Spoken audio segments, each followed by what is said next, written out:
Hello, namaste Panditji, শুনতে পাচ্ছেন আমাকে? হ্যাঁ, এখন আসছে। নমস্তে সবাইকে। আমাদের সাথে আছেন পণ্ডিত মহেন্দ্রপাল আর্যজি। আজকের আলোচ্য বিষয় গীতা। গীতা নিয়ে আমরা আলোচনা করব। সে বিষয়ে আলোকপাত করবেন হচ্ছে বিদ্বান পণ্ডিত মহেন্দ্রপাল আর্যজি।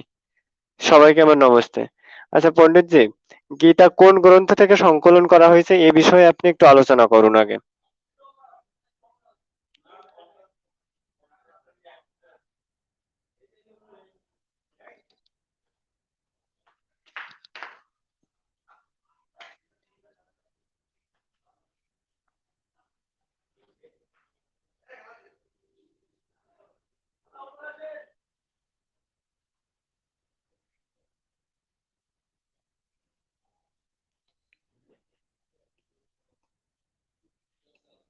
পণ্ডিতজি একটু সাউন্ডটা একটু কম আসতেছে, একটু জোরে বলুন।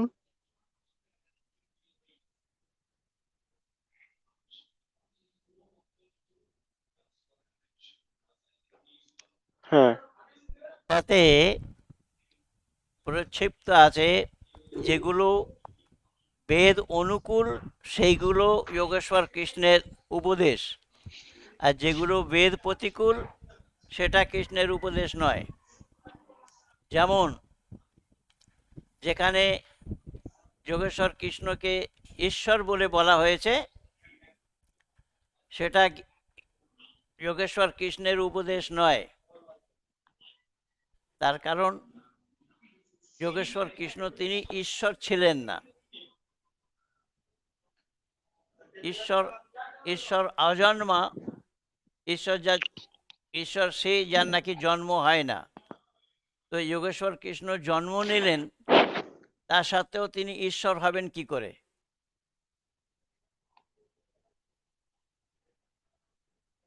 বুঝতে পারলে?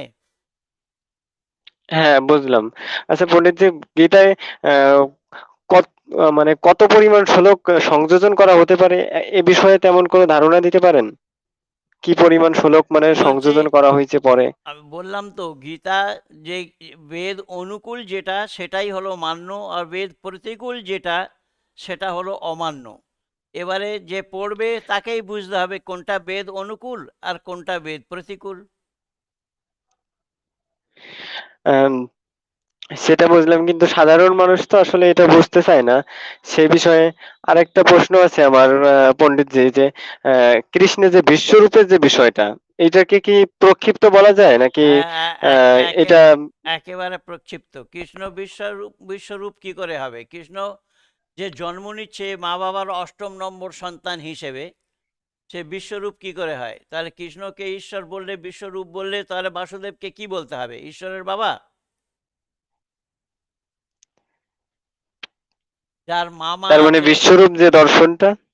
যার মামা আছে, যে মামার সঙ্গে লড়াই করছে, দাদু আছে, দাদুকে রাজগদ্দিতে বসাচ্ছে, সে ঈশ্বর হয় কি করে? হ্যাঁ, কিন্তু আমাদের এই বাংলাদেশে শুদ্ধোধনী গীতা নামে একটা বই বের করছে তুষারকান্তি সরকার, বাংলাদেশ অগ্নিবীরের। তিনি বলছেন বেদে নাকি, এই মানে গীতায় নাকি বেদবুদ্ধ কোনো শ্লোক নেই। সে জানে না, এটা কতটা মান্যতা? সে কিচ্ছু জানে না। সে একেবারে কাঁচা মিথ্যে কথা বলেছে। সে গীতা সম্পর্কে তার কোনো জ্ঞানই নেই। আম- গীতা আমার তার সাথে সম্পর্কে কথা হয়েছিল। গীতা সম্পর্কে তার কোনো জ্ঞানই নেই। यदा यदा হি ধর্মস্য গ্লানির্ভবতি ভারতে, সে কি করে বেদ অনুকূল হয়, প্রক্ষিপ্ত নয় কি করে?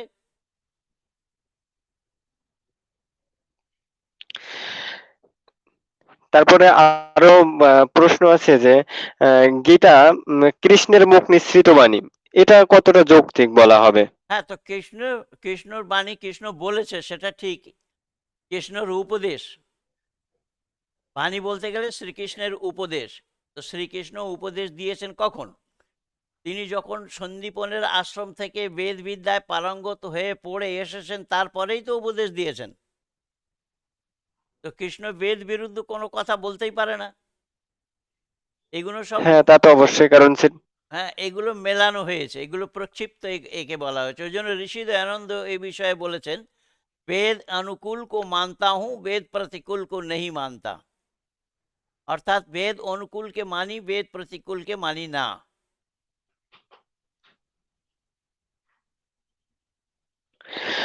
আহ, গীতা নিয়ে, আচ্ছা। অগ্নিবীর কি বলবে? অগ্নিবীররা তো আর্য সমাজই নয়, তারা বলছে তারা বেদের ভুল ভাল ব্যাখ্যা করেছে, মনমানি ব্যাখ্যা করে। হিন্দির জানে না, তাদের বেদের ব্যাখ্যা করতে কে বলেছে? ওকে গুগলে গিয়ে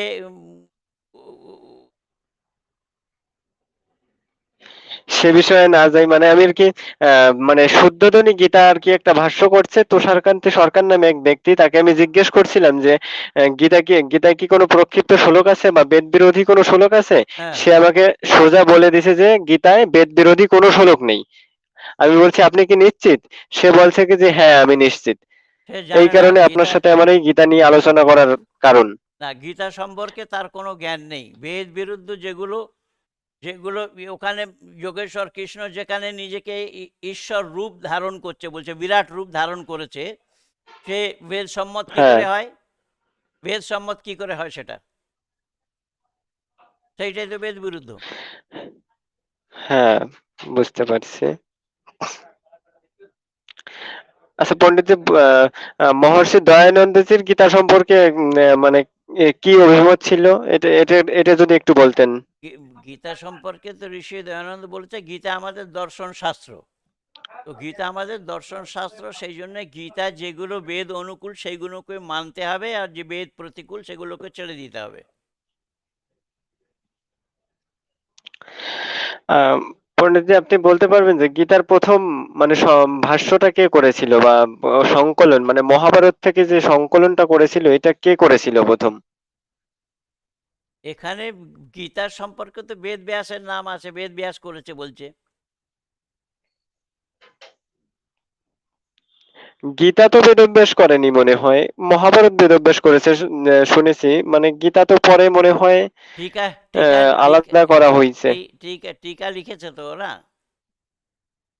হ্যাঁ, হ্যাঁ, হ্যাঁ, হ্যাঁ।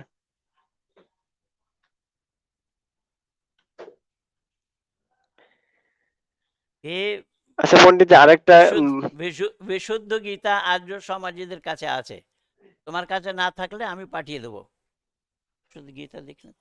হ্যাঁ, আমার কাছে অবশ্য নেই পণ্ডিতজি, আমি আমি হিন্দি জানি না তো এই কারণে আরো সমস্যা বেশি। ও, আচ্ছা, উম, গীতাকে যে বেদের সার বলা হয় এইটা কতটা যুক্তিযুক্ত? যুক্তিযুক্ত আদৌ নয়। বেদের সার কি করে হবে? वेद सार की करा वेद जखन सर्वोपरि ऋषि दयानंद ओखाने लिखेছেন वेद सब सत्य विद्याओं की पुस्तक है। वेद का पढ़ना पढ़ाना सुनना और सुनाना सब आर्यों का परम धर्म है।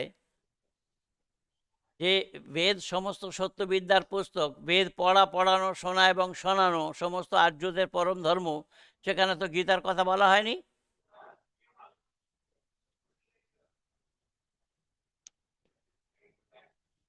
হ্যাঁ, তাহলে কি গীতা যে বেদের সার এটা একদমই অযৌক্তিক, তাই তো? হ্যাঁ, একেবারে যুক্তিহীন কথা।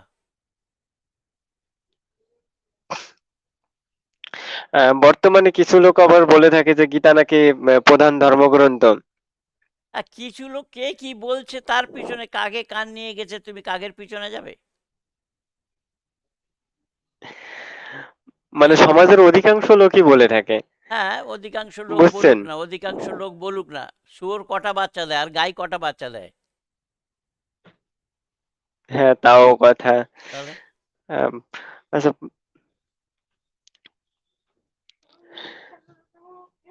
আচ্ছা পণ্ডিতজি, ধর্ম কি, সনাতন ধর্ম সম্পর্কে একটু জ্ঞান দিন, একটু আলোচনা করুন, সবাই ধর্ম শুনুক।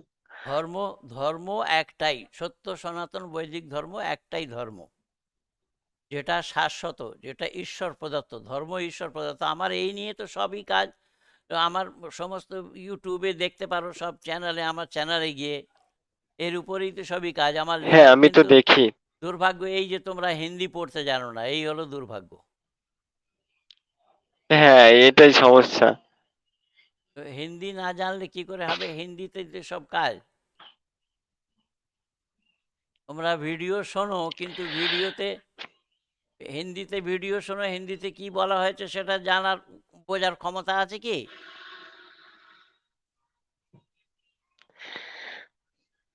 কিন্তু পণ্ডিতজি, আমার দুঃখ লাগে হচ্ছে যে আর্য সমাজ মানে বা অগ্নিবীরের যেসব লোকজন আছে বা আর্য সমাজেও অনেক আছে বাংলাদেশে, যারা গীতা প্রক্ষিপ্ত এই বিষয়টা মানতেই চায় না। কে মানছে কে না মানছে সেটা আমার বিষয় নয়, এবার আমার হেডেকও নয়। কে মানবে কে আচ্ছা, না আপনার কে না বিষয় না, আমি হ্যাঁ, আমি বলছি কে বুঝলাম, মানবে কিন্তু সমাজ তো কে মানবে না সেটা তার সমাজ তো ভুল পথে যাচ্ছে। তো সমাজ ভুল পথে এইটা গেলে বোঝানোর জন্যই আমি আপনাকে আজকে লাইভে আনছি। হ্যাঁ, সমাজ ভুল পথে যাচ্ছে তো সমাজ ভুল পথে তো ছিলই প্রথম থেকে। এটা যদি সত্য পথ দেখানোর পরেও যদি তারা না দেখতে চায় তাহলে কার দোষ দেবে, কাকে দোষ দেবে? সত্য পথ দেখানোর পরেও যদি তারা না দেখতে চায় সত্য পথ, তাকে কাকে দোষ দেওয়া হবে? ঋষি দয়ানন্দ এই জন্যই তো উনি আর্য সমাজ তৈরি করলেন না? হ্যাঁ, হ্যাঁ। তাহলে আর্য সমাজ তৈরি করার কি দরকার ছিল না?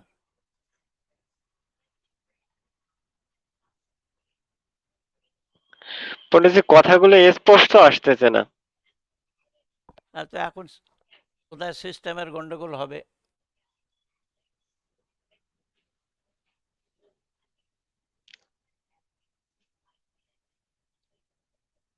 আওয়াজ পরিষ্কার আসছে না আমার? মানে সাউন্ডটা একটু কম।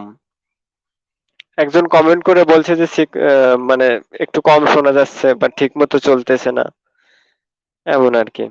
এক দেশ থেকে এক দেশে কথা বলতে গেলে তো এরকমই শুনতে হবে।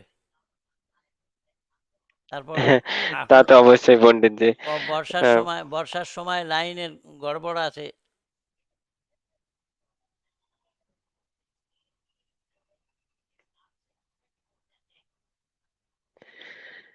একজন পণ্ডিতজি একজন কমেন্ট করে বলছে যে আমরা কোন প্রকাশনার বেদ, আহ, বেদ বেদের অনুবাদ হচ্ছে গিয়ে মানে সঠিকভাবে পাবো, কোন প্রকাশনার বেদ পাবো আমরা সঠিকভাবে বাংলায়? এই এখন বা- এটা যদি আপনি একটু ক্লিয়ার করে বলতেন এর উত্তরটা। বাংলায় সঠিক হবে কিনা আমার বলা মুশকিল আছে। বাংলায় সঠিক করতে পারে নাই। বাংলায় এই কলকাতা আর্য সমাজরাও বের করেছে, বঙ্গীয় আর্য প্রতিনিধি সভারাও বের করেছে, কিন্তু সঠিক হবে বলে আমার মনে হয় না। তোমার তোমার বাংলাদেশিরাও তো বেদ বের করেছে, তারা তো ও, ভাষার হ্যাঁ, বাংলাদেশের তা- অগ্নিবীরও তা- বের করেছে তা- সামবেদের প্রথম খণ্ড। তারা তারা আমি বলি সামবেদের প্রথম খণ্ড বের করুক আর সপ্তম খণ্ড বের করুক, তারা সব ভুল ভাল করেছে। তারা হিন্দির জানে না, তারা কি করে বেদ অনুবাদ করতে পারে, ভাষ্য করতে পারে? সব অর্থ অনর্থ করেছে। তা তো আমি বলতে পারবো না, আমি তো ক্ষুদ্র একজন ব্যক্তি, ক্ষুদ্র এক এ সদস্য আর্য সমাজের। আমার কাছে অনেক ছেলে অনেক অনেক স্ক্রিনশট পাঠিয়েছে। এখানে এই ভুল বলা হয়েছে, এখানে এই ভুল বলা হয়েছে, এখানে বেদের সঙ্গে মিল নেই তার। বাংলাদেশ থেকে অনেক ছেলেরা আমাকে পাঠিয়েছে, গুরুজি এইখানে এই ভুল বলা হয়েছে, এখানে এই ভুল বলা হয়েছে, তারা আমাকে স্ক্রিনশট পাঠিয়েছে। দেখতে उसमें स्क्रीनशॉट होगा बांग्लादेश वाला।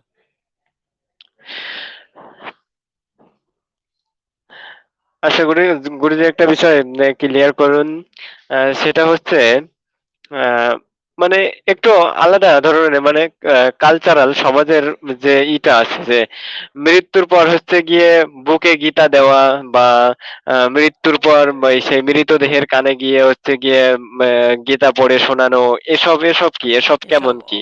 এই বিষয়ে একটু অবৈদিক। আলোচনা করুন, এ সবাই শুনুক, সবাই জানুক। এসব অবৈদিক। এগুলো বেদের ভিত্তি আসে না, এগুলো বেদ ভিত্তিক নয়। এগুলো পৌরাণিক মতে এবং পাখণ্ড, একে পাখণ্ড বলা হয়।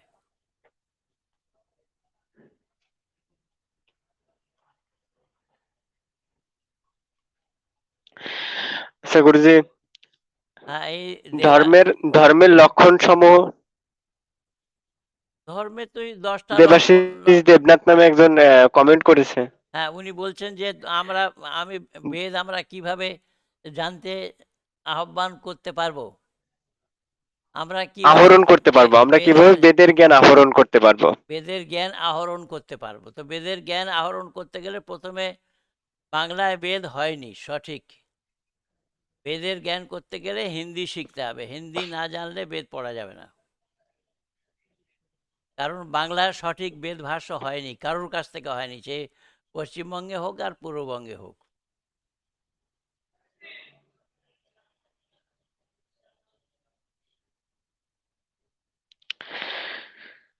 গুরুজি, বৈদিক শাস্ত্র কি কি?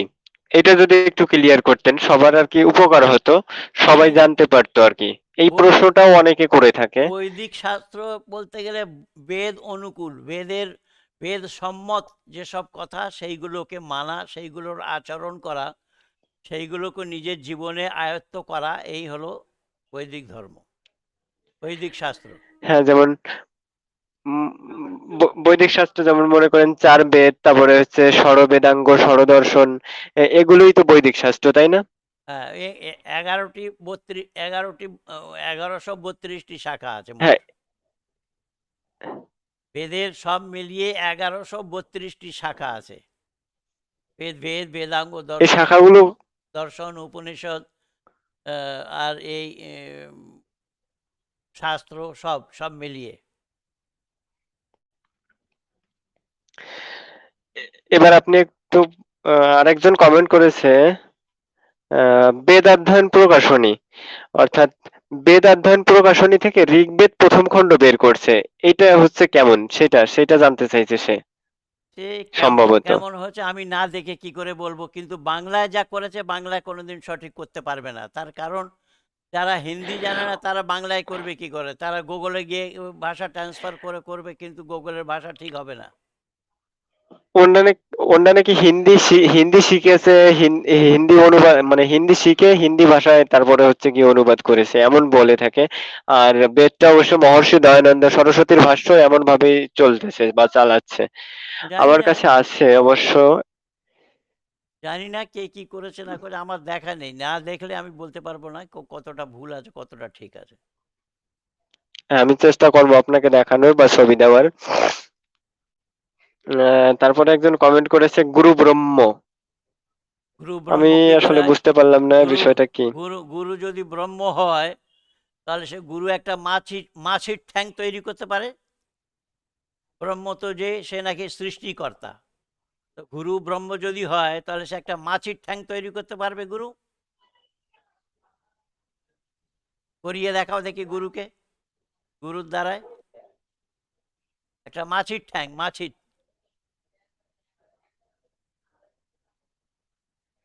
গুরু ব্রহ্ম। হ্যাঁ, আহ, যিনি গুরু ব্রহ্ম কমেন্ট করেছেন তাকে বলছি, গুরু যদি ব্রহ্ম হয়, সে সেই গুরু যদি ব্রহ্ম হয় তাহলে একটা মাসির ঠ্যাং সৃষ্টি করে দেখাক। পণ্ডিতজি এই কথা আপনাকে বলছে। হ্যাঁ, মাছির ঠ্যাং তৈরি আপনি করে আপনার দেবে। গুরুকে অবশ্যই গিয়ে বলবেন। গুরুকে শুধু ব্রহ্ম বলছে না, গুরুর ব্রহ্মা, গুরুর দেব, গুরু মহেশ্বরা, এ গুরু মহেশ্বর, গুরু ব্রহ্ম, গুরুদেব। আর বেদে কি বলেছে? ওম সনো বন্ধুর্জনিতা সবিধাতা ধামানি বেদ ভুবনানি বিশ্বা यत्र देवा अमृतमानशाना स्थित्ये धामानुदैरन्ते। যে গুরু, রাজা রাজা, ন্যায়াধীশ, সে ঈশ্বরকে বলা হয়েছে, তাকেই গুরু বলা হয়েছে। এখানে গুরু ব্রহ্মা কি করে হবে? হ্যাঁ, পণ্ডিতজি আরেকজন একজন কমেন্ট করেছে, যারা অনুবাদ করেছে তারা হিন্দি জানে, মানে ওই যে ঋগ্বেদ বা সামবেদ বাংলাদেশের, হিন্দিতে যা আছে সেটার বাংলা করা হয়েছে, শুধু ভুল থাকলে হিন্দিতে আছে। দয়ানন্দজি ভাষ্য করেছিলেন সংস্কৃতিতে। এইটার যদি প্রতি উত্তর করতেন আপনি। ও হিন্দিতে ভুল থাকার কোনো প্রশ্নই নেই। এই যে হিন্দি জানে সে, তার কি প্রমাণ আছে সে হিন্দি জানে?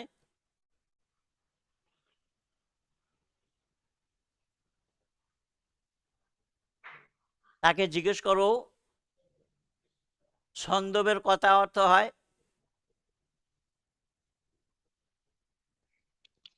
ছন্দের শব্দের অর্থ কি তাকে জিজ্ঞেস করো, কি হিন্দি জানে দেখা যাবে এখন। গুরুজি, দেবাশিস দেবনাথ নামে একজন কমেন্ট করেছে, বেদে কি আছে সেটাই যদি বুঝতে না পারি তাহলে সঠিক পথে আসবো কিভাবে? এখন আপনি তাকে সঠিক পথের সন্ধানটা বেদে যদি একটু দিয়ে দিতেন তাহলে বেদে উপকৃত হইতো সে। বেদে আছে জন্ম থেকে মৃত্যু অবধি কি করব কি না করব, আদেশ এবং নিষেধ, এই জিনিসগুলো আছে। কি করণীয় কি করণীয় নয়, এই জিনিসগুলো আছে বেদে। হ্যাঁ, দেবাশিস দেবনাথজি, আমি আমি বলতে পারি যে আপনি যদি সত্যার্থ প্রকাশ পড়েন তাহলে হয়তোবা কিছুটা জানতে পারবেন বা আপনি সঠিকভাবে জানতে পারবেন। কিছুটা না এটা পুরোটাই অবশ্যই বলবো। কিছুটা নয়, পুরোটাই জানতে পারা যাবে।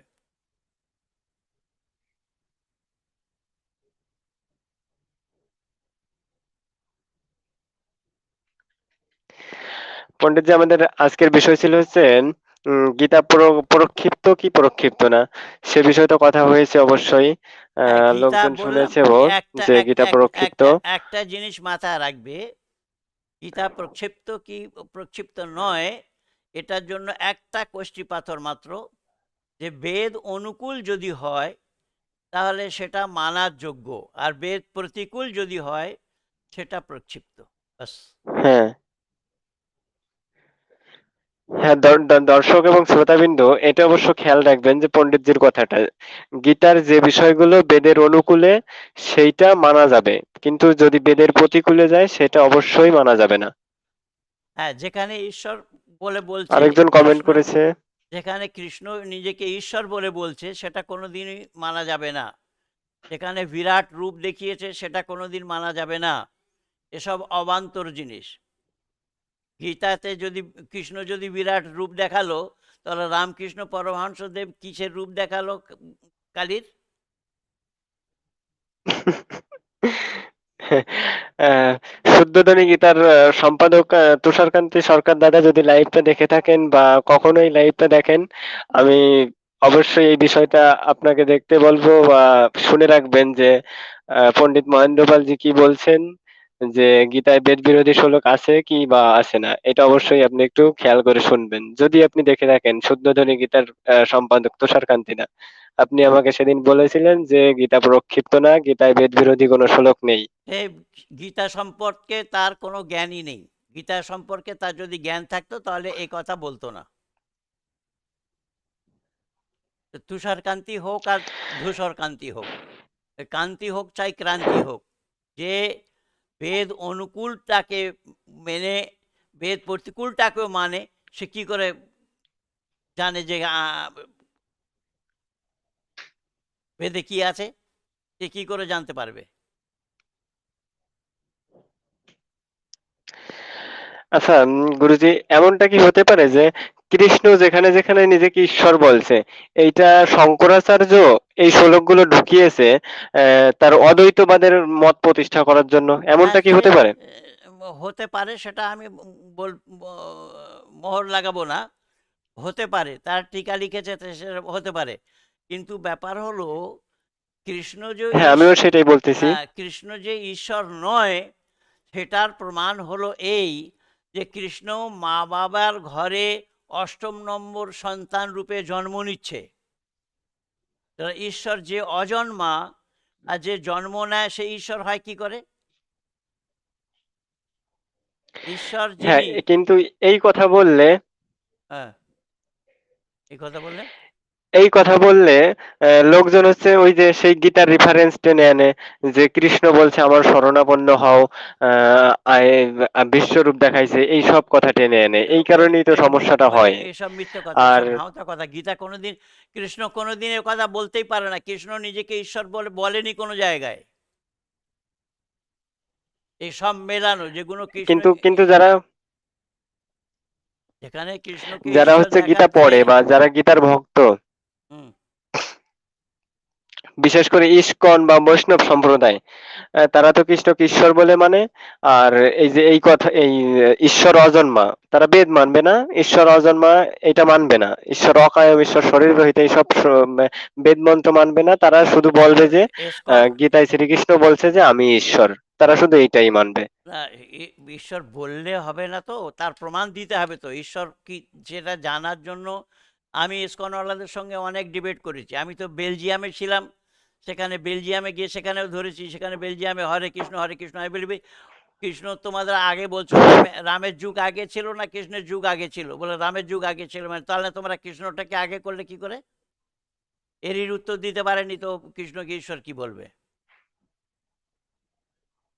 ভাই, রামের যুগ যখন আগে ছিল তাহলে রামের নামটা আগে আসতে হতো না কৃষ্ণের নামটা আগে আসতে হতো?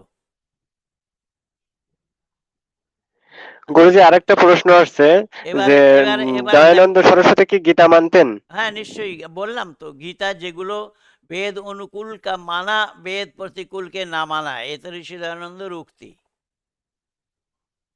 তাই আমি বলছি যে যদি ইসকনওয়ালারা যদি কৃষ্ণকে ঈশ্বর মানে, তাহলে রামকে কি মানে? হ্যাঁ, রামকে কি মানবে? কৃষ্ণের দাস। কৃষ্ণ ঈশ্বর আর কৃষ্ণের দাস সব এরকম মানে ইসকন বা বৈষ্ণব এই সম্প্রদায়। বৈষ্ণব সম্প্রদায়ের কৃষ্ণের দাস, রামকেও কৃষ্ণের দাস বলবে? এরকমই বলে থাকে। না না, আমার বলে এক থাক। কৃষ্ণ এক ইসকন মিনিট প্রভুর এক সাথে মিনিট এক মিনিট এক কথা মিনিট হয়েছিল। এক মিনিট এক মিনিট শোনো। বলে আচ্ছা থাকলে, বলুন। বলে থাকলে মেনে থাকলে সেগুলো সব মানা যাবে, সত্য অসত্য বিচার করতে হবে না? সত্যকে ধারণ, সত্য অসত্যকে অসত্য, কিন্তু সাধারণ মানুষ তো সত্য অসত্য বিচার করে না গুরুজি। নেই, সাধারণ মানুষ কি করছে কি না করছে সেটা আমার বিষয় নয়। আমি বলতে চাচ্ছি, যখন কৃষ্ণ দাস সবাই বলছে, তো রাম যে যুগে ছিল সে যুগে কৃষ্ণ ছিল, হুম। তাহলে কৃষ্ণ রামের দাস না কৃষ্ণ দাস রাম? হ্যাঁ, এরপর থেকে আমি এই প্রশ্নটা করবো গুরুজি। আরেকজন কমেন্ট করছে, দাঁড়ান আমি একটু পড়ে শোনাচ্ছি তারপর আপনাকে। আর একটা কোনটা জিনিস। বেদ অনুকূল আর কোনটা বেদ প্রতিকূল হুম। সেটা বুঝতে হলে নিশ্চয়ই আগে বেদ সম্পর্কে জ্ঞান রাখা উচিত, কিন্তু সেটারই তো কোনো উপায় খুঁজে পাচ্ছি না। আমার মনে হয় আপনাদের মতো পণ্ডিতগণ যারা আছেন বেদের সঠিক বাংলা অনুবাদ করে যত শীঘ্র সম্ভব প্রকাশ করলে সকলের সর্বোত্তম মঙ্গল হবে। নমস্কার। এখন এ তার কথা এ হচ্ছে এ যে এ কোনটা এ বেদের ঠিক অনুকূল আর কোনটা বেদের প্রতিকূল, এইটা বোঝার উপায় কি? ঠিক আছে, ঠিক আছে, আমি বলছি এর বলাটা অনেক সহজ। যে বেদ ভাষ্য করে জনকল্যাণ করুন, এটা বলাটা খুব সহজ। কিন্তু বেদ ভাষ্য করতে গেলে কি লাগবে, কি করতে হবে, কতটা সময় সাপেক্ষ, কেটা কে দেবে, কিভাবে চলবে, সেটা কে করবে ব্যবস্থা? তাহলে বলে দিলাম, হ্যাঁ, হয়ে গেল। সেটা অবশ্য আমি আমি অন্তত বুঝতে পারি, কিন্তু তাকে ওইটুকুন প্রশ্নের উত্তর দিন যে কিভাবে বুঝবে যে যে বেদের প্রতিকূল এইটা আর বেদের অনুকূল এইটা, এইটুকুনের উত্তরটা দিয়ে দিন শুধু। বেদ বিরুদ্ধ সেইটাই হবে যেটা নাকি ঈশ্বর সম্পর্কে যেখানে ভুল বলা হয়েছে। ঈশ্বর, ঈশ্বর এক এবং অদ্বিতীয়। ঈশ্বর আজন্মা, ঈশ্বরের জন্ম হয় না।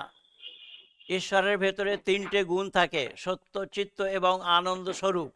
কিন্তু কৃষ্ণের ভেতরে দুটো গুণ আছে। কৃষ্ণ সত্য এবং চিত্ত, কিন্তু আনন্দ স্বরূপ নয়। তার মামার সাথে যখন সে যুদ্ধ করছে তখন সে আনন্দিত ছিল না নিরানন্দে ছিল? আর একটা বড় কথা বলে দিচ্ছি, শুনে রাখো কান খুলে, বাংলাদেশি লোকেরা, যে কৃষ্ণকে দেখো, কৃষ্ণের চিত্রে দেখো, রামের চিত্রে দেখো, তার যদি নাভি থাকে, নাভি, নাভি যদি থাকে, তাহলে জানবে সে মায়ের গর্ভের থেকে জন্ম নিয়েছে। ঈশ্বর মায়ের গর্ভ থেকে জন্ম নেয় না। ঈশ্বর অজন্মা, এটাই হ্যাঁ, তো সত্য। বিলকুল। রাম এবং গুরুজি কৃষ্ণ, আরেকটা কমেন্ট আসছে। রাম এবং কৃষ্ণ তার যদি নাভি থাকে তাহলে জানবে যে মায়ের গর্ভের থেকে জন্ম নিয়েছে, যার জন্য সে ঈশ্বর হবে না। এবার রাম আর কৃষ্ণের চিত্র খুঁজে অর্থাৎ খুঁজে দেখো তার নাভি আছে কি না আছে। বুঝতে পারছি। আচ্ছা গুরুজি, একটা কমেন্ট আসছে, আমি পড়ে শোনাচ্ছি, আপনি উত্তর করবেন। হুম। অনিন্দ অর্জন নামের একটা কমেন্ট। 1870 সালে এক বিতর্কে দয়ানন্দ সরস্বতীকে প্রশ্ন করা হয়েছিল তিনি কোন কোন গ্রন্থকে শাস্ত্র হিসাবে মানেন। সেখানে গীতা ছিল না। 21 শাস্ত্রের কথা বলেছিলেন। লেখরামজির লেখা জীবনী 139 থেকে 140 পৃষ্ঠা। অর্থাৎ তিনি বলতে চাচ্ছেন যে ওই বিতর্কে মহর্ষি দয়ানন্দ সরস্বতী গীতাকে শাস্ত্র হিসাবে মানেননি। এখন এর প্রতি উত্তরটা আপনি করেন। গীতাকে শাস্ত্র মেনেছে, ঋষি দয়ানন্দ গীতাকে শাস্ত্র মেনেছে, শাস্ত্র দর্শন শাস্ত্র বলেছে। কিন্তু গীতা যে ঈশ্বরীয় গ্রন্থ সেটা মানেনি। ঋষি দয়ানন্দ গীতাকে ঈশ্বরীয় গ্রন্থ মানেনি। গীতা হলো শ্রীকৃষ্ণের উপদেশ। তো শ্রীকৃষ্ণের উপদেশ কি? সে সন্দীপনের আশ্রম থেকে বেদ পড়ে এসছে, বেদ বিদ্যায় পারঙ্গত হয়ে এসছে। বেদ বিদ্যায় পারঙ্গত হয়ে এসে তিনি যে উপদেশ মানব কল্যাণের জন্য করেছেন সেই হলো গীতা। এবারে তার ভেতরে যেসব কথা ঈশ্বরের সঙ্গে বিপত্তি হচ্ছে, ঈশ্বরের সঙ্গে যেখানে ঈশ্বর বলে বলছে সেটা গীতা নয়, সেগুলো হলো প্রক্ষিপ্ত, সেগুলো হলো হুম। মেলানো। গীতাতে কোনোদিন কৃষ্ণ বলেনি যে আমি ঈশ্বর। সেখানে আরো বলা হচ্ছে ঈশ্বরা সর্বভূতানাম, ঈশ্বর সমস্ত জায়গায় ব্যাপক। যে ঈশা ভাসাম ইদম সর্বম, এই কথা এসছে বেদে, যে কথা বলা হয়েছে সেই কথাই বলা হয়েছে গীতার মধ্যে। অনিন্দ্য দাদা, আশা করি আপনার প্রশ্নের উত্তর আপনি পেয়ে গেছেন যে দয়ানন্দজি ঈশ্বরীয় শাস্ত্র মানতেন না, শ্রীকৃষ্ণের শাস্ত্র শাস্ত্র হিসেবে মানতেন আহ, গীতাকে। আচ্ছা পণ্ডিতজি, আপনার বর্ণাশ্রম সম্পর্কে কি ধারণা? বর্ণাশ্রম সম্পর্কে ধারণা কি? বর্ণ চারটে, চারটে বর্ণ, ব্রাহ্মণ, বৈশ্য, ব্রাহ্মণ, ক্ষত্রিয়, বৈশ্য, শূদ্র, এই চারটে বর্ণ। হ্যাঁ, চাতুর্বর্ণ মায়া সিস্টেম হ্যাঁ, হ্যাঁ। গুণ কর্ম এ- বিভাগ এ- সৌ। এগুলো কি এগুলো কি মানে জাতবাচক হবে, মানে ব্রাহ্মণের ছেলে ব্রাহ্মণ, ক্ষত্রিয় ছেলে ক্ষত্রিয়, এরকম হবে নাকি গুণ ও কর্ম অনুসারে হবে? সেটা সেটা যদি একটু বিস্তারিত ভাবে এ বলতেন ঋষি সবাইকে। ঋষি দয়ানন্দ কেন, ঋষি দয়ানন্দর আগে রাজা রামমোহন রায়, রাজা রামমোহন রায়ের জন্ম হয়েছিল 1772-এ। রাজা রামমোহন রায় স্বয়ং ব্রাহ্মণ কুলে জন্ম নিয়েও তিনি জন্ম থেকে হুম। ব্রাহ্মণ কেউ হয় না, তার বিরোধ করেছেন তিনি। তিনি বলেছেন গুণ কর্ম স্বভাব দ্বারাই বর্ণের ব্যবস্থা হয়। চতুর্বর্ণা মায়া সিস্টেম গুণ কর্ম বিভাগ আসেও বলা হয়েছে। জন্মনা জায়তে শূদ্রা সংস্কারা দুই উচ্চাতে, ব্রাহ্মণের ছেলে ব্রাহ্মণ কি করে হবে? ব্রাহ্মণ হতে গেলে তার 6টা গুণ থাকতে হবে। বেদ পড়া, পড়ানো, যজ্ঞ করা, করানো, দান দেওয়া, দান নেওয়া, এই 6টা গুণ ব্রাহ্মণের হয়। যদি এই 6টা গুণ না থাকে তাহলে সে কোনোদিন ব্রাহ্মণ হতে হ্যাঁ, পারবে না। কুলীন ব্রাহ্মণরা এটা শুনে রাখুন। ব্রাহ্মণ গুরুজি, আরেকটা ব্রাহ্মণ প্রশ্ন, শুদ্ধ ব্রাহ্মণ শিশুর কি উপনয়ন হ্যাঁ, হতে হ্যাঁ, পারে? শুদ্ধ হ্যাঁ, শিশুর কি উপনয়ন হতে পারে? হতে পারে। ব্রাহ্মণ তাকে বলা হয় ব্রহ্মা জানাতি সা ব্রহ্মাণা, যে ব্রহ্মকে জানে তাকেই ব্রাহ্মণ বলা হয়। যে ব্রহ্মকে জানলে তাহলে যাকে মনে হচ্ছে তাকে ঈশ্বর বলে মনে করছে কি করে, যদি ব্রাহ্মণ হয়? তো শাস্ত্র বিরুদ্ধ আচরণ। হ্যাঁ, বুঝলাম। হ্যাঁ, তাহলে শুদ্ধ শুদ্ধ শিশুরও তো উপনয়ন হবে, তাই তো? তাই না? ভাই শূদ্র কাকে বলেছে সেটা জানতে হবে আগে, কে শূদ্র। হ্যাঁ, এইটা একটু আগে ক্লিয়ার করুন সবার জন্য। হ্যাঁ, আমাদের শুদ্ধ এখানে কাকে বলা হয় এটা শাস্ত্রে, ক্লিয়ার করুন। আমাদের শাস্ত্রে বলা হয়েছে না তিষ্ঠতি তু ইহা পূর্বম নুপাসতে ইয়াশ্চ পশ্চিমম স শূদ্রবৎ বহিষ্কারিয়া সর্বেস্মাৎ দ্বিজ কর্মণা। যে মানুষ, এখানে মানুষের জন্য বলা হয়েছে, এখানে কোনো ব্রাহ্মণের জন্য নয়, ক্ষত্রিয় বৈশ্যের জন্য নয়। যে মানুষ সকাল এবং সন্ধ্যায়, দুটো সময় সন্ধ্যা উপাসনা না করে, তাকে নিজের কুল থেকে সরিয়ে হুম। শূদ্র কুলে ধাক্কা দিয়ে দাও, তাকে শূদ্র বলা হয়। তো যে সন্ধ্যা না করবে সে শূদ্র। হ্যাঁ। শূদ্র মানে হলো আনজান, শূদ্র মানে হলো কোরা, শূদ্র মানে যে কিছু জানে না। এবারে দেখো, একটা ব্রাহ্মণের ঘরে জন্ম নিল বাচ্চা, তো সেই ব্রাহ্মণের ঘরে জন্ম বাচ্চা নিলে সে যে মলমূত্র করে তাকে রাখার জন্য কি বাইরে থেকে ভাঙ্গি ডেকে আনে? তা বাইরে থেকে মলমূত্র সাফ করার লোক ডেকে আনে না মা করে? হ্যাঁ। তাহলে মা ব্রাহ্মণ কি করে হবে? মা শূদ্রানী হবে। আর শূদ্রের মা যদি শূদ্রানী হলো তো হ্যাঁ, মা শূদ্রের পেট থেকে কি জন্ম নিয়েছে, ব্রাহ্মণ কি করে জন্ম নেবে? বুঝলাম। তাইলে আমরা এক কথায় বলতে পারি, শূদ্র বলতে বোঝানো হয়েছে যে পড়াশোনা করতে পারে না, হ্যাঁ, অক্ষম, বা এটা এটা এ, আর এ, একটু সরল করে দিচ্ছি।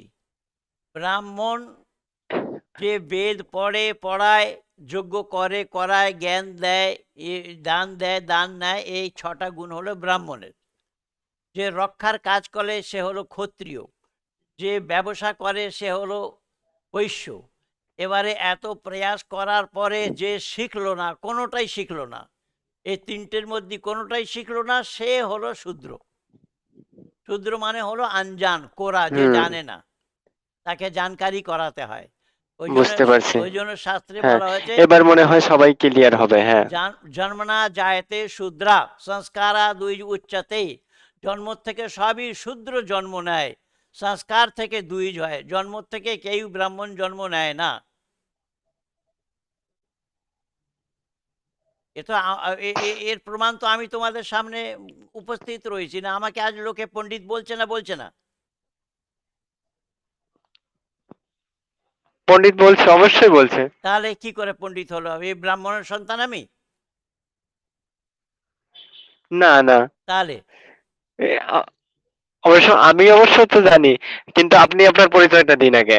অনেকেই হয়তো বা আপনাকে জানে না, এখানে সে দর্শক আছেন। না, না আহ, জানুক সেটা কথা নয়, আমি বলতে চাচ্ছি যে গুণ, গুণ অনুযায়ী, বুঝতে পারছি আমি আপনার গুণ কথা। অনুযায়ী তার নাম হবে, গুণ অনুযায়ী নাম হবে। যে যে গুণ তার ভেতরে আছে সেই অনুযায়ী তার নাম হবে। যে ব্যাপার করবে সে বৈশ্য, যে রক্ষার কাজ করবে সে ক্ষত্রিয়, যে বিদ্যা দানের কাজ করবে, যজ্ঞ করাবে, যজ্ঞ করবে, বেদ পড়বে, বেদ পড়াবে, সে ব্রাহ্মণ। এবারে যে সেবার কাজ করবে হুম। সে হলো শূদ্র।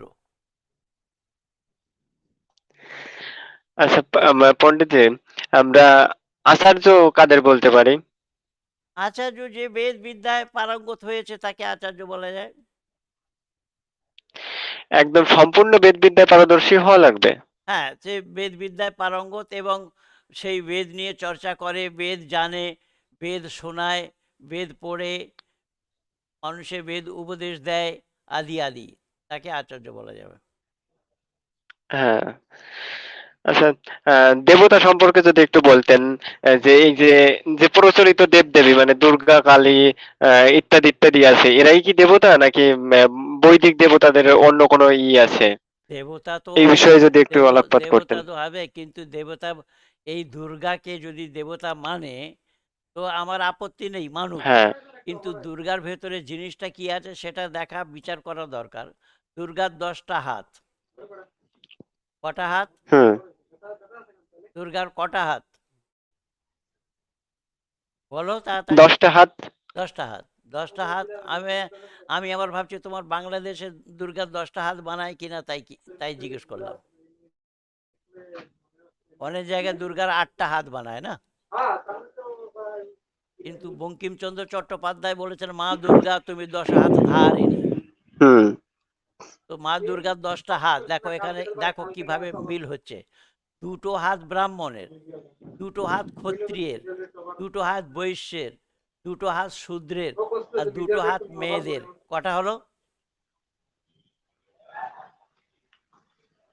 কটা হলো বলো? আমি কাউন্ট করে রাখতে পারিনি গুরুজি, আপনি বলেন। আরে ভাই, 2টো হাত ব্রাহ্মণের, 2টো হাত ক্ষত্রিয়ের, 2টো হাত বৈশ্যের, 2টো হাত শূদ্রের, 2টো হাত 6। মেয়েদের। 10। এই 5 জনার হলো 10টা। তো মা দুর্গার আসন কোথায় হ্যাঁ, লাগে 5 আছে? জনের 10টা। মা দুর্গার আসন কোথায় লাগা আছে? কোথায় বসছে? আমি বুঝতে পারিনি গুরুজি, শোনা যাচ্ছে না আরে, স্পষ্ট। মা দুর্গার আসনটা কোথায়? কোথায় বসিয়ে রেখেছে মা দুর্গাকে?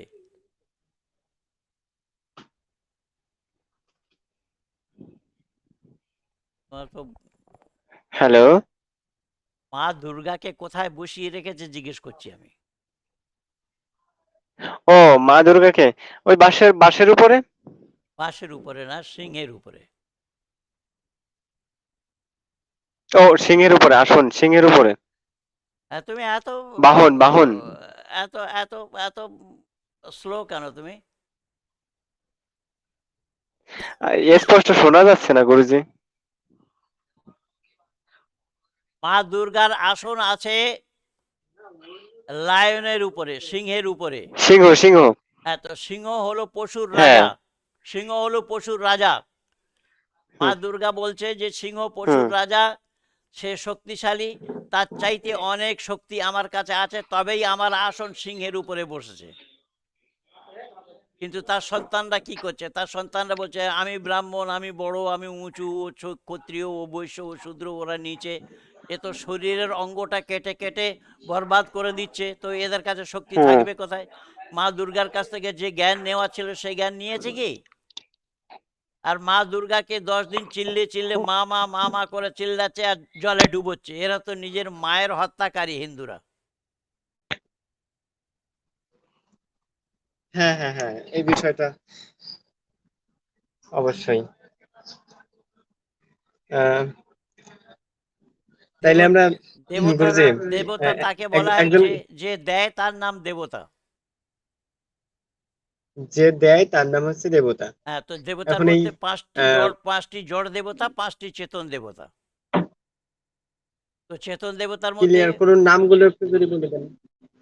চেতন দেবতার মধ্যে প্রথম নম্বর গুরু, মাতা, পিতা, মাতা স্বামীর জন্য পিতা স্ত্রী, আচার্য। স্ত্রীর জন্য স্বামী। হ্যাঁ, এই পাঁচটা হলো মাতা চেতন। পিতা গুরু, স্বামীর জন্য স্ত্রী, স্ত্রীর জন্য পতি, এটা হচ্ছে পঞ্চদেবতা। হ্যাঁ, এখন আর এবারে আহ, জড় জড় দেবতা হলো পাঁচটা, যেমন সূর্য, বাতাস, হুম আকাশ, হ্যাঁ জল, এইসব। হ্যাঁ এই যে পাঁচটা আছে, সেটা সেটা হলো জড় দেবতা। আর এই পাঁচটি হলো আচ্ছা। আহ, চেতন দেবতা, চেতন দেবতা। 33 কোটি যে দেবতার উল্লেখ আছে এখানে। 33 কোটি শব্দের অর্থ কোটি তো প্রকার, তাই না? 33 কোটি না, 33 কোট বলা হয়েছে। প্রকার, হ্যাঁ। হ্যাঁ, এই 33 প্রকার দেবগুলো হচ্ছে কি কি, সেটা একটু ক্লিয়ার করে বলুন সবাইকে। সে অনেক ব্যাপার, সময় সাপেক্ষ ব্যাপার। সে আটটা বসু, আচ্ছা, তারপরে আরো কি কি সব সংক্ষেপে আর নিয়ে, কি, হ্যাঁ। সংক্ষেপ নিয়ে, সব সব মিলিয়ে, সব মিলিয়ে এই দেবতা হবে। হ্যাঁ, মানে একাদশ রুদ্র, অষ্টবসু, হ্যাঁ, আহ আহ, তারপরে হচ্ছে দ্বাদশ আদিত্য, আর হচ্ছে গিয়ে ইন্দ্র, আর হচ্ছে আহ, আহ, প্রজাপতি নাকি, আত্মা, এই না হ্যাঁ। 33 প্রকার দেবতা? গুরুজি একজন কমেন্ট করছে যে আপনি সঠিক গীতাটা লিখুন না, একে কি কি প্রতি উত্তর দিবেন? আমি বললাম তো আগে, লিখতে গেলে যে সময় লাগাতে হবে, সে সময়ের জন্য কাজ কে করবে, কে করে দিবে? আমি অত সময় কি করে লাগাতে পারবো?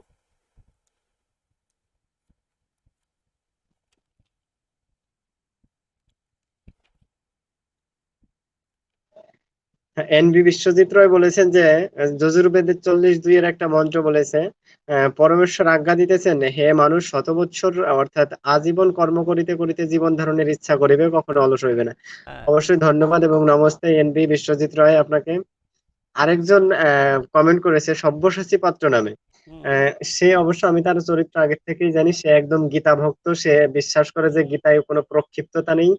আহ, গীতার গীতা একদম সম্পূর্ণ বিশুদ্ধ। সে বলেছে এটা কি শাস্ত্রসম্মত আলোচনা হচ্ছে? এই আলোচনাটাকে সে একদম শাস্ত্র, অশাস্ত্রসম্মত ওকে ওকে আলোচনা বলো বলছে। গীতাতে প্রক্ষিপ্ত নেই, ওকে বলো ঈশ্বর, গীতাতে যে ঈশ্বর বলেছে কৃষ্ণকে ঈশ্বর প্রমাণ করিয়ে দেখা। ওকে লেখো যারা। হ্যাঁ, সব্যসাচী জি, আপনি এই বিষয়ে কি বলবেন? আপনি এতে প্রমাণ করতে পারবেন যে আর একটা, শ্রীকৃষ্ণ ঈশ্বর? আরো একটা জিনিস বলে দিচ্ছি এখন।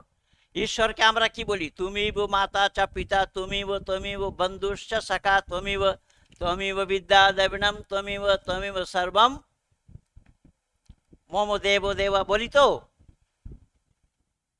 হ্যাঁ তো ঈশ্বরকে মাতা পিতা বন্ধু সখা বলা হচ্ছে তো?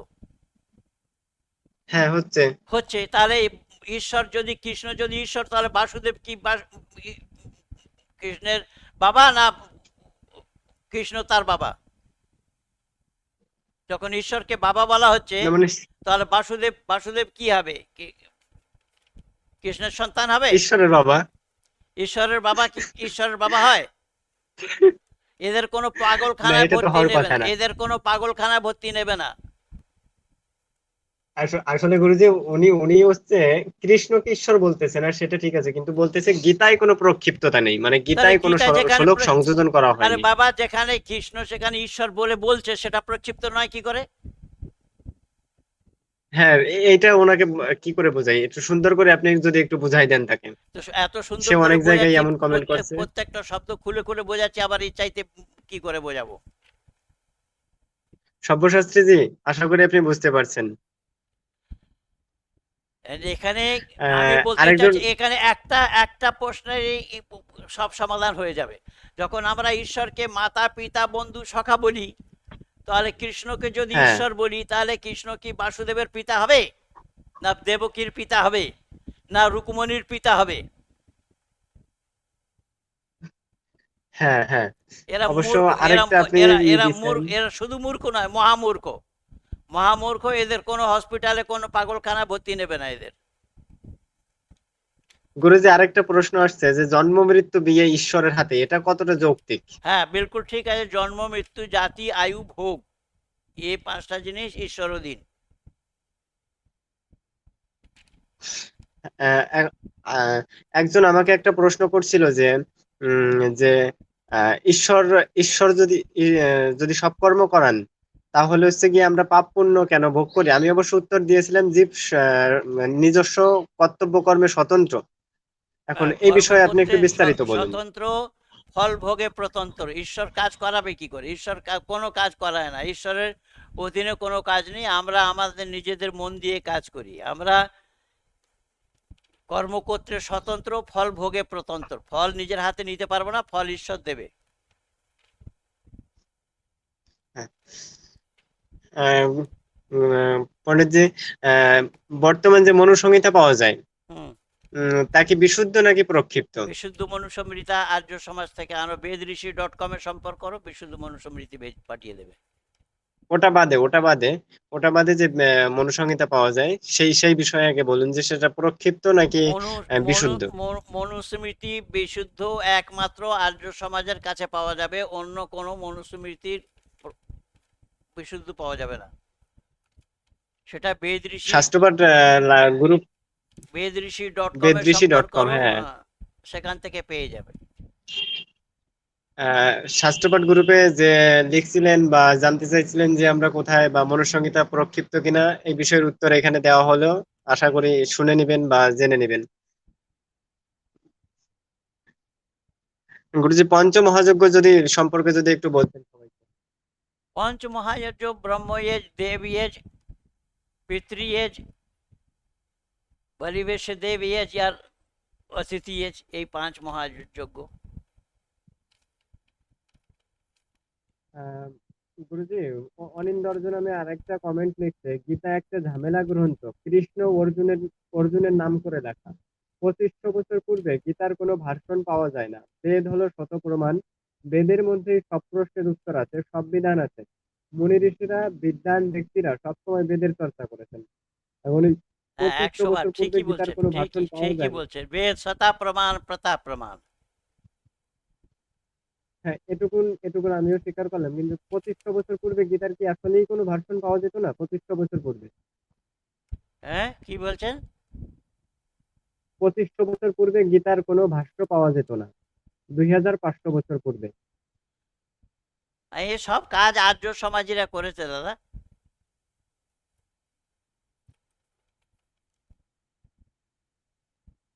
না, না, মানে আহ, উনি বোঝাইতেছে 2500 বছর পূর্বে গীতা ছিল না, 2500 বছর পূর্বে গীতা ছিল না, 2500 বছর পরে হচ্ছে গীতার উৎপত্তি। আরে গীতার উৎপত্তি তো 500 বছর আগে। হ্যাঁ, ভাষ্য, হ্যাঁ, এটা এটা সত্য নাকি আহ গীতার মিথ্যা বলা উৎপত্তি যাবে একে? 500 বছর আগে, 500 বছর। যোগেশ্বর কৃষ্ণজি, মাত্র 500 বছর? হ্যাঁ, 500 না, 5000 বছর। ও, মানে মহাভারতকালীন সময়ে। হুম।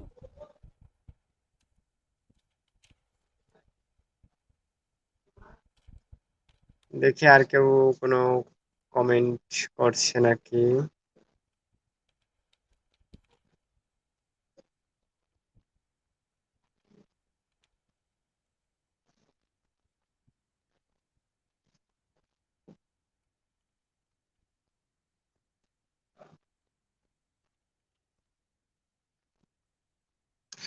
গুরুজি, স্বর্গ নরকের ধারণাটা যদি একটু ক্লিয়ার করে সবাইকে বলতেন। স্বর্গ মানে সুখ, নরক মানে দুঃখ।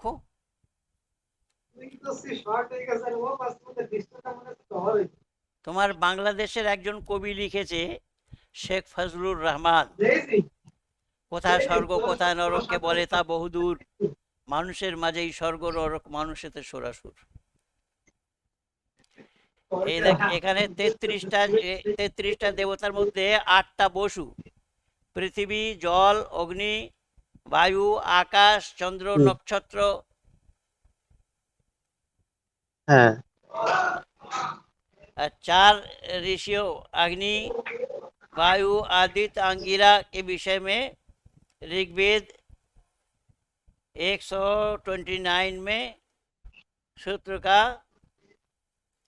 3 मंत्र है। হুম, বুঝতে পারলাম। আচ্ছা গুরুজি, আর একটা প্রশ্ন ক্লিয়ার করুন। এটা আমার নিজস্ব প্রশ্ন যে আম, আমি অবশ্য জানি, কিন্তু অনেকে এই বিষয়ে অবশ্য আমার সাথে দ্বিমত পোষণ করে যে স্ত্রীদের কি উপনয়ন হবে? হ্যাঁ, নিশ্চয়ই হবে। এখন তারা যদি এই, শাস্ত্রীয় প্রমাণ চায়, আমি কিভাবে দিব বা কোথা থেকে দিতে পারি এটার প্রমাণ? ওখানে বা ঋষি কোন যুক্তিতে, কি যুক্তি দিতে পারি আমি?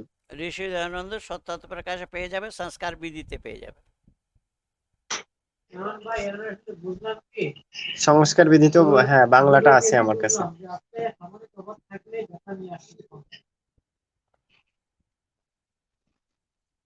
এখানে তো বলা হয়েছে জন্মনা জায়তে শূদ্রা সংস্কারা দুই উচ্চতে। তো সংস্কার শব্দের অর্থ হুম, হলো পরিমার্জিত করা, ধৌত করা, পরিষ্কৃত করা। তো বারবার নোংরা হবে, বারবার পরিষ্কার করতে হবে। তো উপনয়ন সংস্কার সবাইয়ের জন্য উপনয়ন সংস্কার, স্ত্রী বা পুরুষ। উপনয়নটা কি, যে মানব মাত্রের জন্য 3টে ঋণ, সেই 3টে ঋণ থেকে উরিন হওয়ার জন্য এই সূত্র ধাগা পরা।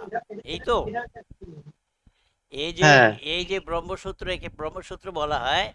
এতে 3টে ধাগা আছে, 3টে ধাগার মধ্যে 3টে তার সব জায়গায় আছে। তো হ্যাঁ, একে মানব মাত্রের জন্য 3টে ঋণ, সেই ঋণ থেকে উরিন হওয়ার জন্য এটা হৃদয় পলটের উপর থেকে পড়ে থাকে। এটা আমি পড়েছি এই জন্য, এটা আমি ধারণ করেছি এই জন্য। তো সে ঋণ তো মেয়েদের জন্য আছে, ঋণ পুরুষের জন্যও আছে। হ্যাঁ, বুঝতে পারছি। এখন যে আহ, কুলীন যারা যারা নিজেদের ব্রাহ্মণ বলে দাবি করে, হুম। আপনি অবশ্য জানেন, তারা যে 9 গুণের যে পৈতাটা বা যজ্ঞ পবিত্রটা ধারণ করে, এটা কতটা যৌক্তিক? যুক্তি নয় এটা, 3 ধাগার পৈতা হয়, 6 ধাগা হয় না, 9 ধাগায় হয় না। এরা বলছে যে 3 ধাগাটা একটা আমার, একটা আমার স্ত্রীর। বলে তুই খা, তোর বউয়ের হ্যাঁ। পেট ভরে যাবে। একজন খেলে একজনের পেট ভরে যায়? একজন পাপ করলে আরেকজন এরকম। সাজা পায়? হ্যাঁ।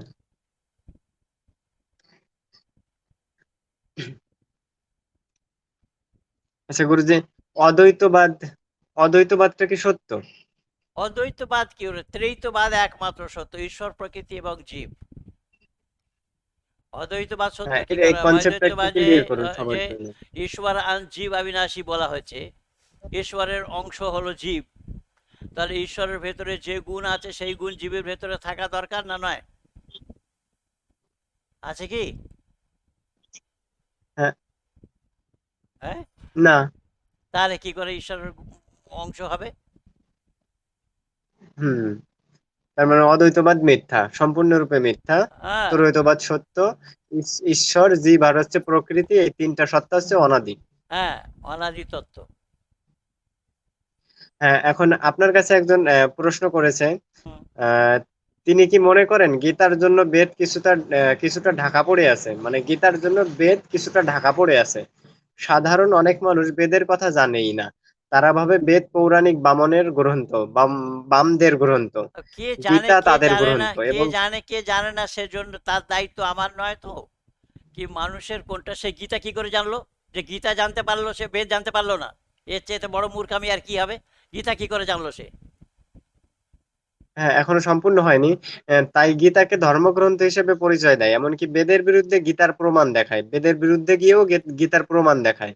আমাদের কি উচিত না আমাদের মূল নিয়ে চর্চা করা, প্রতি মন্ত্রের মিনিমাম 3 আ- রকমের ভাষ্য সম্পন্ন আমরা করা? 3 রকমের আমি ভাষ্য আমি বলতে আমি সম্ভবত আমি আমি বলছি তো, গীতা বেদ জানতে পারলো না, হ্যাঁ, ঠিক আছে, বেদ জানা করে, গীতাটা কি করে জানতে পারলো?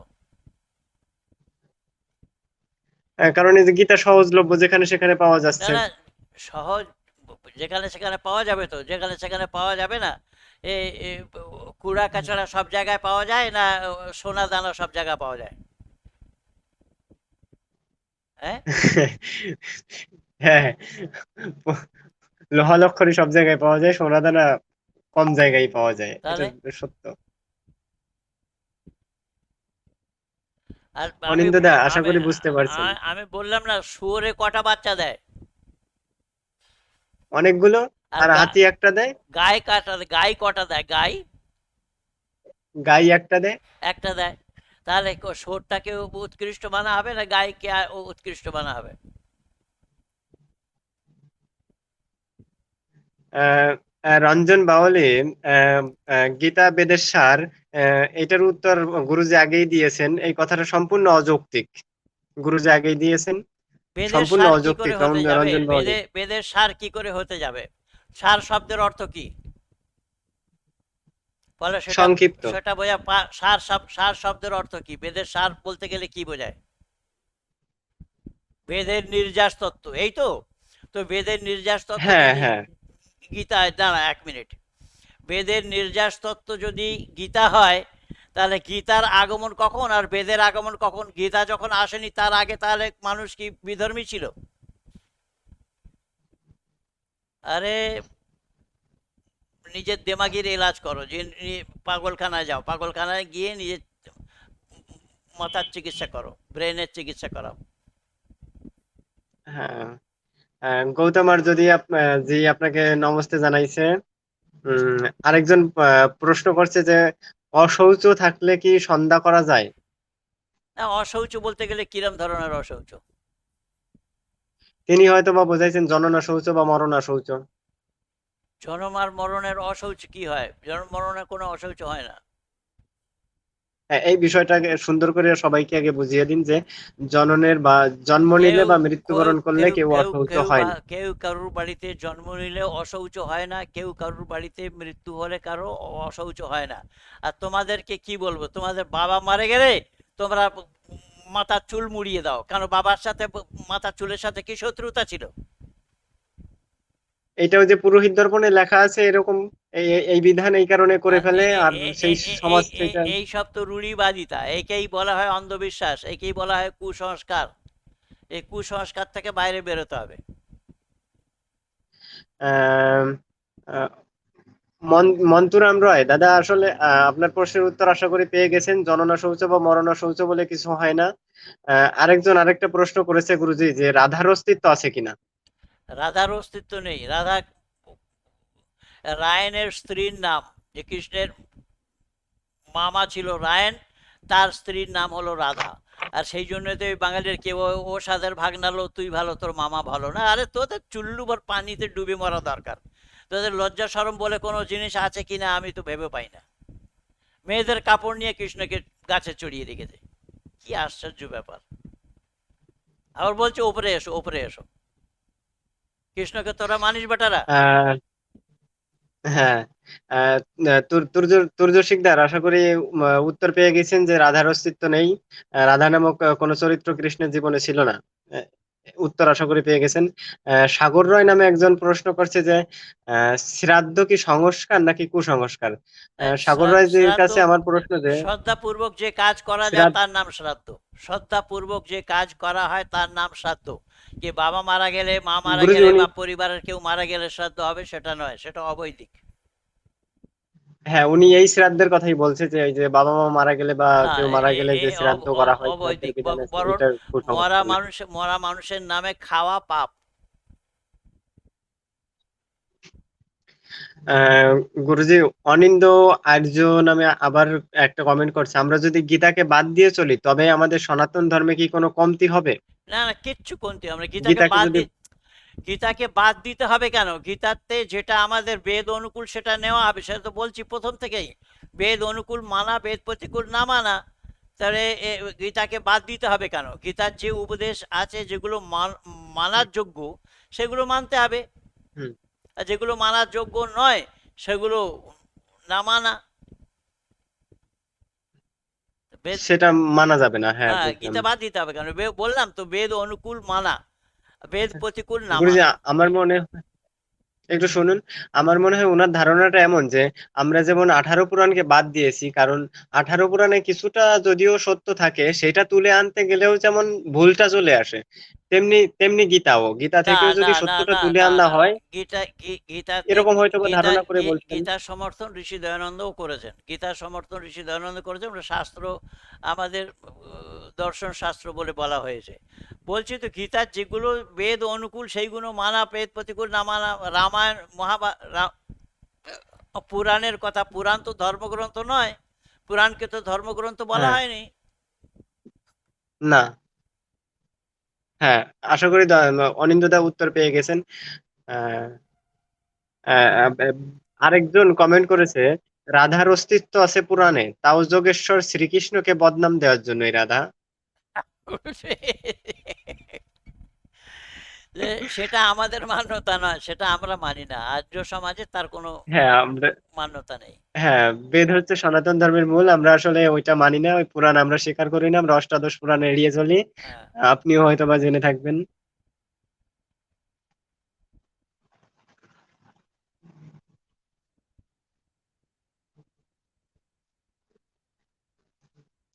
গুরুজি, এখন ঈশ্বর সম্পর্কে যদি সবাইকে একটু জ্ঞান দিতেন, ব্রহ্মজ্ঞানটা যদি সংক্ষিপ্ত ঈশ্বর, আকারে একটু দিতেন সবাইকে। ঈশ্বর সেই যে নাকি অজন্মা।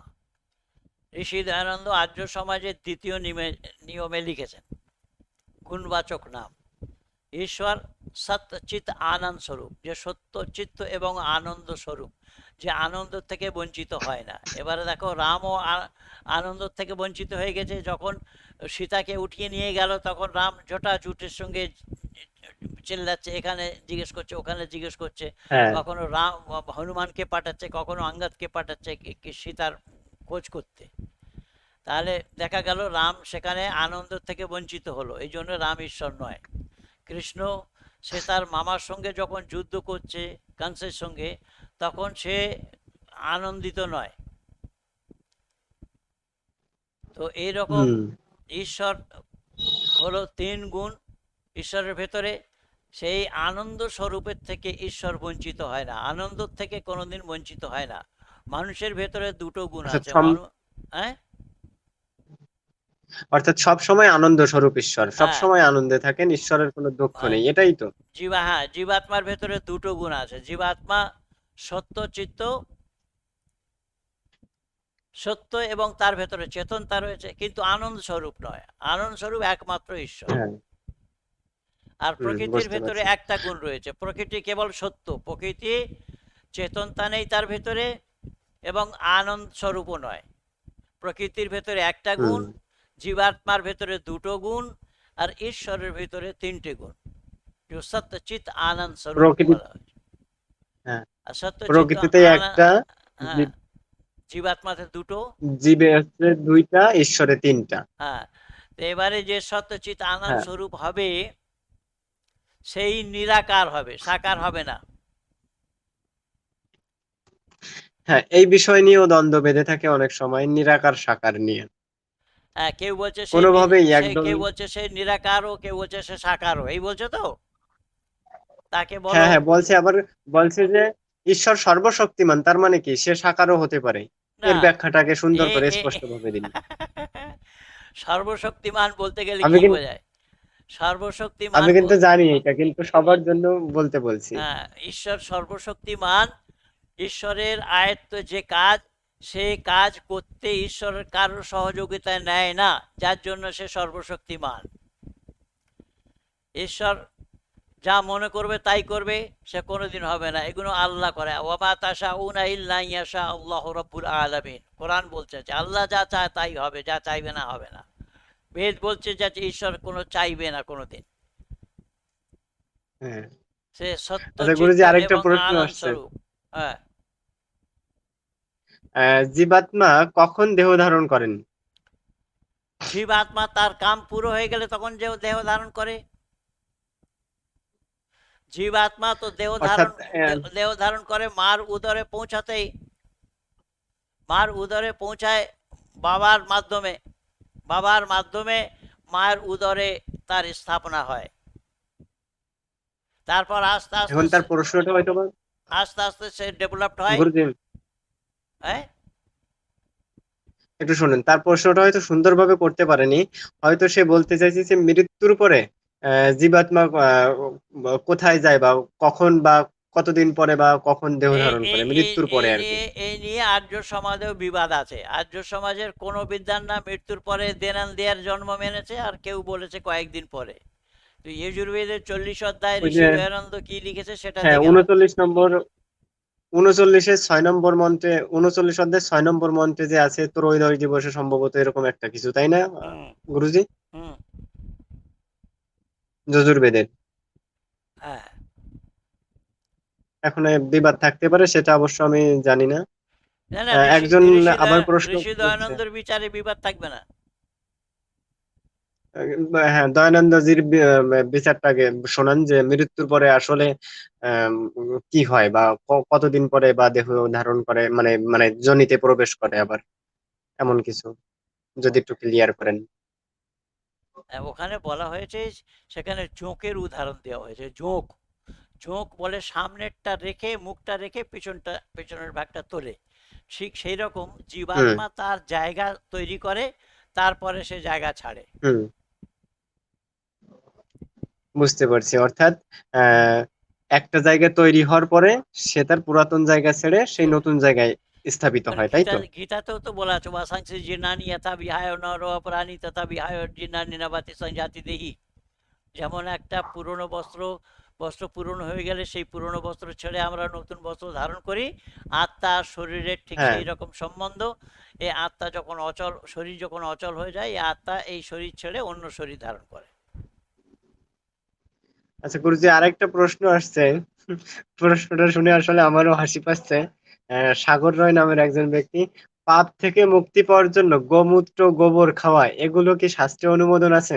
না, কোনো অনুমোদন নেই, শাস্ত্রে কোনো কথা নেই। গোমূত্র খাওয়া চাই, উম, পুরো গাইটাই খেয়ে ফেলো। তাহলে, তাহলে গো মাংস যারা খাচ্ছে তারা কি পাপ থেকে মুক্তি পেয়ে যাচ্ছে?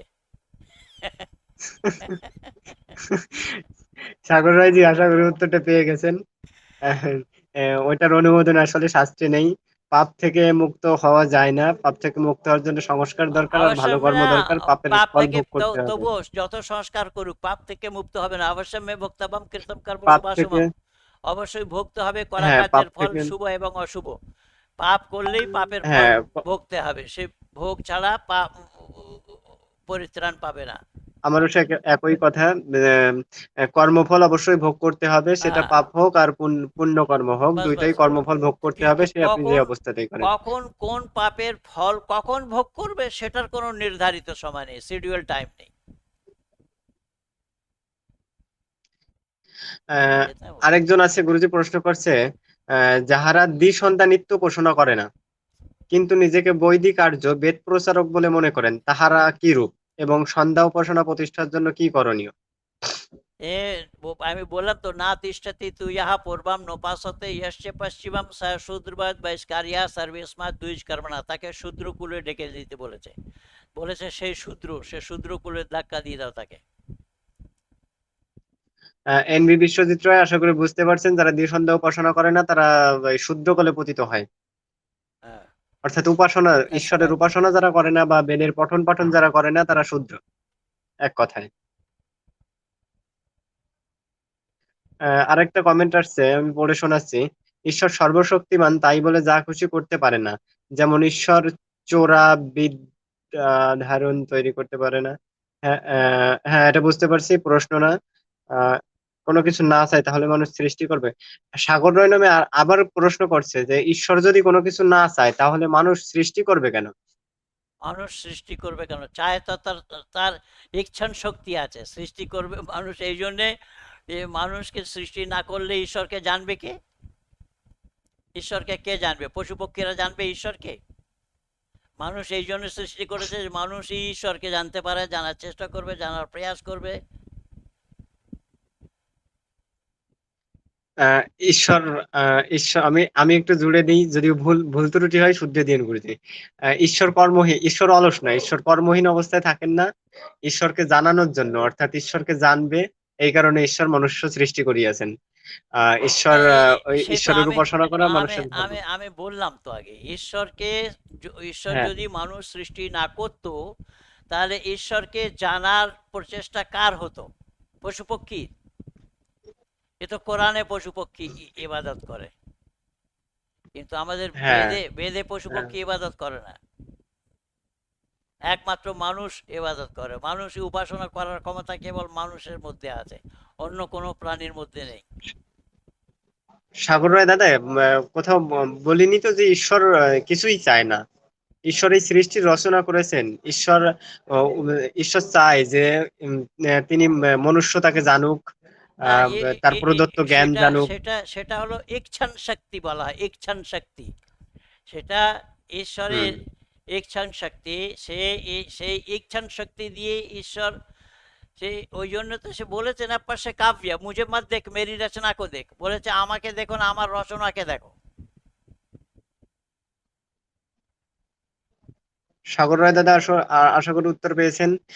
গুরুজি, আরেকটা প্রশ্ন। বেদে হচ্ছে গিয়ে লোকজন মনে করেন যে কৃষ্ণ, রাধা ইত্যাদি ইত্যাদি ইতিহাস খুঁজতে যায়। এখন বেদে কি ইতিহাস লিপিবদ্ধ আছে? কোনো প্রশ্নই আসে না, বেদ ইতিহাস নয়, বেদ অপৌরুষীয়। বেদ কোনো মানবকৃত গ্রন্থ নয়, বেদ অপৌরুষীয়। বেদ স্বতঃ প্রমাণ, প্রতঃ প্রমাণ। আহ, সাগর রায় আবার বলছে যে ঈশ্বরের যদি ইচ্ছা শক্তি থাকে, তাহলে সে লীলা করতে পারেন। অর্থাৎ সে এই ভাবধারা প্রকাশ করতেছে, সে অবতীর্ণ হয়ে এক মিনিট, এক মিনিট, এক পৃথিবীতে মিনিট, এক অবতীর্ণ হয়ে মিনিট, লীলা করতে পারেন। এক মিনিট দাঁড়াও। এটার এ- উত্তর আপনি দেন। এই লীলা শব্দের অর্থ জিজ্ঞেস করে একে পয়লা, এই লীলা কাকে বলে? এই এখন সাগর রায় দাদা, আপনি শোনো, পরবর্তী কমেন্টে বলেন লীলা তুমি কাকে বলে, তারপর তুমি আপনাকে উত্তর দিবে তুমি তার আগে। তুমি শোনো না, তুমি শোনো না। বলে দিচ্ছি আমি। আচ্ছা, আমি আচ্ছা, আমি আমি আমি আ- ওনাকে বলে হ্যাঁ, বলে আমি দিচ্ছি। আমি তোমার বাংলাদেশে গিয়েছি, তোমার কাছেই গিয়েছি, হুম। তোমার কাছে গিয়েছি, হ্যাঁ। তোমার বাড়িতে আছি। এবারে আমি ঘুরতে হুম। বেরিয়েছি। ঘুরতে বেরিয়ে যদি কোনো হ্যাঁ। মেয়ের সাথে অশ্লীল ব্যবহার করি, তাহলে তুমি কি বলবে? হ্যাঁ। গুরু এই লীলা করলেন আপনি?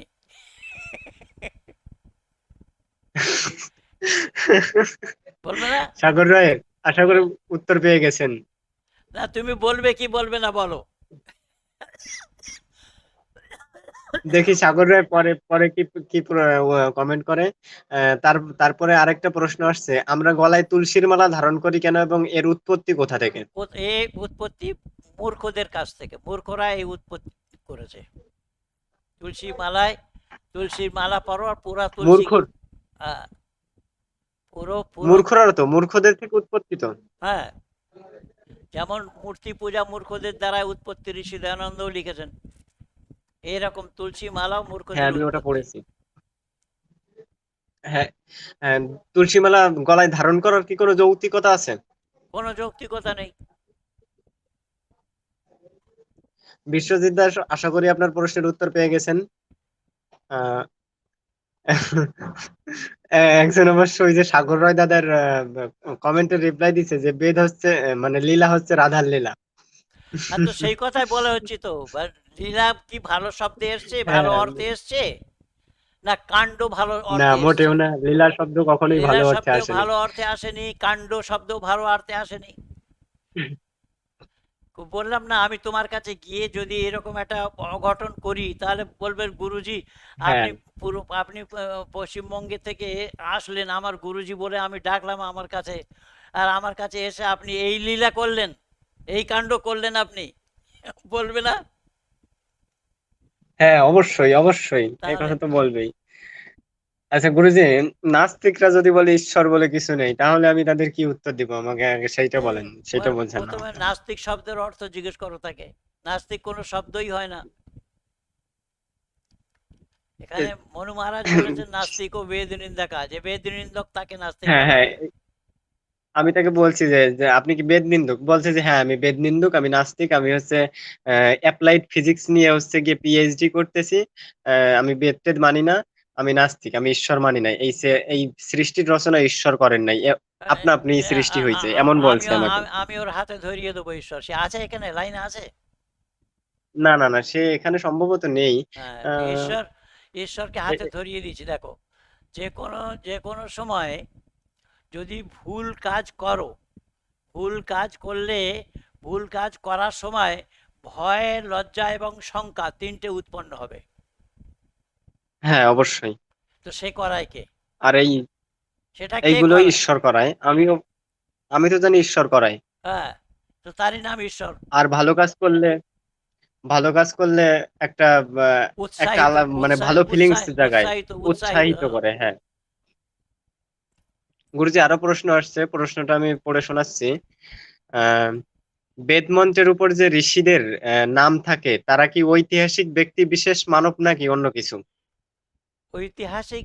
বেদ মন্ত্রের বেদ মানে ঋষিদের দ্রষ্টা ঋষিদের কথা বলছে। ঋষিদের মাধ্যমেই তো বেদ এসছে। বেদ তো আর ঈশ্বর ডাইরেক্ট আমাদের কাছে দেয়নি, ঋষিদের মাধ্যমেই এসছে, ওই জন্য ঋষিদের নাম থাকে। আর ঋষি তাদেরকেই বলা হচ্ছে ঋষির বই মন্ত্র দ্রষ্টা। যে মন্ত্রের দ্রষ্টা হয় তাকে ঋষি বলা হয়। আহ সত্যের সত্যের সন্ধান আশা করি উত্তর পেয়ে গেছেন। আহ আরেকটা প্রশ্ন আসছে, ঈশ্বর জন্ম মৃত্যু রহিত, তাহলে রামকৃষ্ণ এবং আরো যে অবতার আছে তাদের আরাধনা করতেছে, এর উদাহরণ অব দিন, অব কারণ তাদের অব অব মধ্যেও অব জীবাত্মা ছিল। অবতার অবতার ঈশ্বর হয় না, ঈশ্বরের অবতার হয় না। অবতারণ না মানে অবতারণ সে মানে, চাইছে, হ্যাঁ, গুরুজি অবতার চাইনি, সে চাইছে যে রাম এবং কৃষ্ণ যে ঈশ্বরের উপাসনা করতেছে, হ্যাঁ, এর হচ্ছে গিয়ে প্রমাণ চাইছে। হ্যাঁ, এর এখন ও তো মহাভারত থেকে এ যদি তো আপনি এর প্রমাণটা ও তো দিতেন। বাবা তুলসীও লিখেছে, সন্ধ্যা করণ চলে দো ভাই, দুই ভাই তারা সন্ধ্যা করতে যেত। হুম। তো রামায়ণেই বলেছে তো, সন্ধ্যা ওই 19টি মন্ত্র যে ব্রহ্মযজ্ঞ যেটা বলি আমরা, ব্রহ্মযজ্ঞ করতো রাম। আর হ্যাঁ, আর কৃষ্ণ উপাসনা করতো, এর একটা কৃষ্ণ রেফারেন্স দিয়ে দিন তাকে কৃষ্ণ মহাভারত থেকে। কৃষ্ণই ওই রকম উপাসনা করত। কৃষ্ণই তো এই কথাই বলেছে, উপাসনার কথা তো কৃষ্ণই বলেছে আমাদের, যে মানুষ মাত্রের জন্য, গীতাই তো বলেছে, হ্যাঁ গীতা। কি মানুষ মাত্রের জন্য ঈশ্বর আরাধনা করা, ঈশ্বর উপাসনা করাই হলো মানবতা।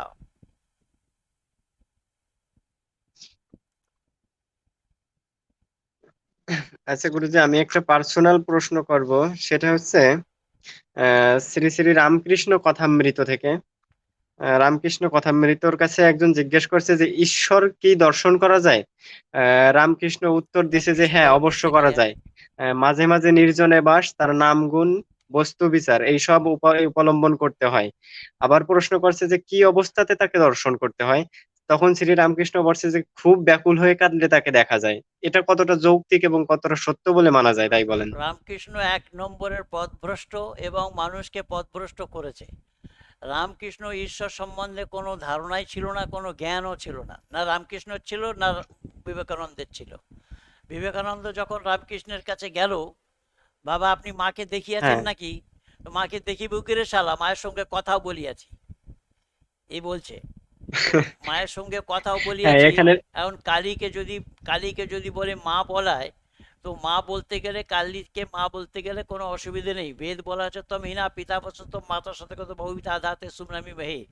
বেদে মাতা পিতা হ্যাঁ। বন্ধু সখা বলা হয়েছে ঈশ্বরকে। তো সেই হিসেবে কালীকে হুম যদি ঈশ্বর বলা হয়, তাহলে কোনো অতিশয়োক্তি নয়। হুম। কিন্তু কালীকে দর্শন করেছি, দেখেছি, তার মানে কি হলো? ঈশ্বর ঈশ্বর তো চোখের বিষয় নয়, দর্শন কি করে করবে? হ্যাঁ ঈশ্বর তো আহ, দর্শন দর্শন করা যায় না, ঈশ্বর ঈশ্বর তো শরীর ঈশ্বর রহিত, এই ঈশ্বর কথা তো আমরা। চোখের বিষয় নয়। এই দেখো, আমি তোমাকে দেখাচ্ছি।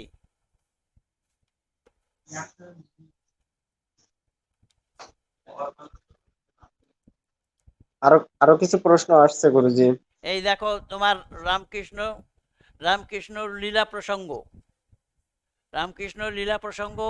এখানে উনি লিখেছেন, আমি, কি হলো সরে গেল কেন? এ আসো, দেখ ইধার हट गया क्या? আসো। হ্যাঁ হ্যাঁ বলুন। রামকৃষ্ণ লীলা প্রসঙ্গ, এখানে লীলা হ্যাঁ প্রসঙ্গে বলা হয়েছে সে নামাজ পড়তো, গোমাংস খেত রামকৃষ্ণ। হ্যাঁ এসব আমি আন্ডারলাইন করে রেখেছি, দেখো দেখে নাও। হ্যাঁ দেখছি। আমার কাছে রামকৃষ্ণ কথামৃতটা একটু সংকলনটা আছে, রামকৃষ্ণ লীলা প্রসঙ্গটা নেই। হ্যাঁ ওই দেখা যাচ্ছে, আমি দেখছি। এ এ গুরুজি এ আরো কিছু প্রশ্ন বলছে, এসেছে। বলছে আমি আমি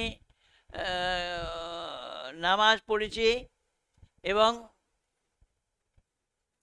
কাঁচা কাঁচা খুলিয়া হ্যাঁ, ধুতি পরিয়াছি। গোমাংস খেয়েছি, কাঁচা কলিয়া ধুতি পরিয়াছি, কাঁচা কলিয়া লুঙ্গি পরিয়াছি।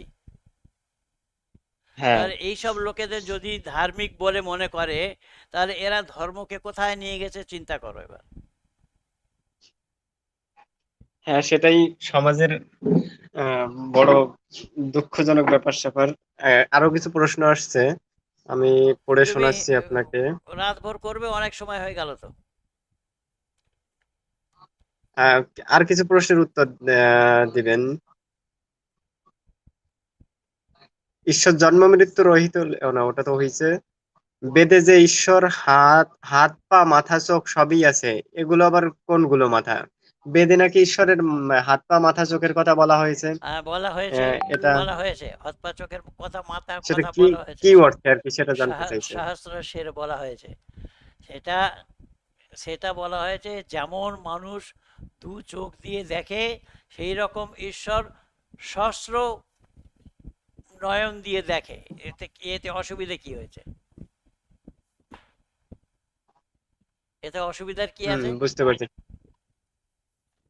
আহ গুরুজি ওই যে সত্যের সন্ধান যে যে বলছিল যে ওই যে ঋষির কথা, উনি বলছে যে গুরুজি হয়তো আপনার প্রশ্ন আমার প্রশ্নটা বুঝতে পারেনি। উনি আসলে এই যে দ্রষ্টা ঋষি যারা ছিল, ওরা কি ঐতিহাসিক ঋষি ছিল নাকি অন্য কিছু, সেইটা জানতে চাইছে। তো মন্ত্রদ্রষ্ট ঐতিহাসিক, ঋষি যেগুলো ওইটা ছিল। ঋষি, ঋষি তো ঐতিহাসিক বটেই। ঐতিহাসিক ঋষিরা তো তারা পৃথিবীতে জন্ম নিয়েছে। তো পৃথিবী যে জন্ম নিয়েছে, যে যারা মন্ত্রদ্রষ্টা, তারা তো ঐতিহাসিকই হবে। হ্যাঁ এখন তাহলে প্রশ্ন, যদি আবার সে প্রশ্ন করে যে ওই যে বিশ্বামিত্র যেমন গায়ত্রী মন্ত্রের দ্রষ্টা, এখন কি সেই এই যে রামায়ণকালীনের সেই বিশ্বামিত্র নাকি আরো সেই অনেক পূর্বের আর সে এক সে বিশ্বামিত্র ছিল এরকম? সে কোথায় কে আছে সে খুঁজে নুক, সেটা তাদের ব্যাপার, সেটা আমার ব্যাপার নয়। ও আচ্ছা ঠিক আছে। এটা ব্যাপার হলো আহ, সত্যটা ধারণ, অসত্য বর্জন। এ হলো মানবতা। সত্যকে হুম ধারণ করা, অসত্যকে আহ, বর্জন করা। এবার সত্য যেখানেই হোক না কেন, সেই সত্য পরিত্যাগ ধারণ করা। করতে হবে। হ্যাঁ বুঝতে পারছি। আরেকটা প্রশ্ন আসছে যে ওমকার সম্পর্কে জানতে চাই, ওমকারের মাত্রা কয়টি, ওমকার কোত্থেকে আসলো, ওমকারের মহিমা কি? ওমকার হলো ঈশ্বরের মুখ্য নাম। ঈশ্বরের মুখ্য নাম। তা ওম শব্দের অর্থ হলো সর্বরক্ষক। যে সর্বরক্ষক তাকে ওম বলা হয়।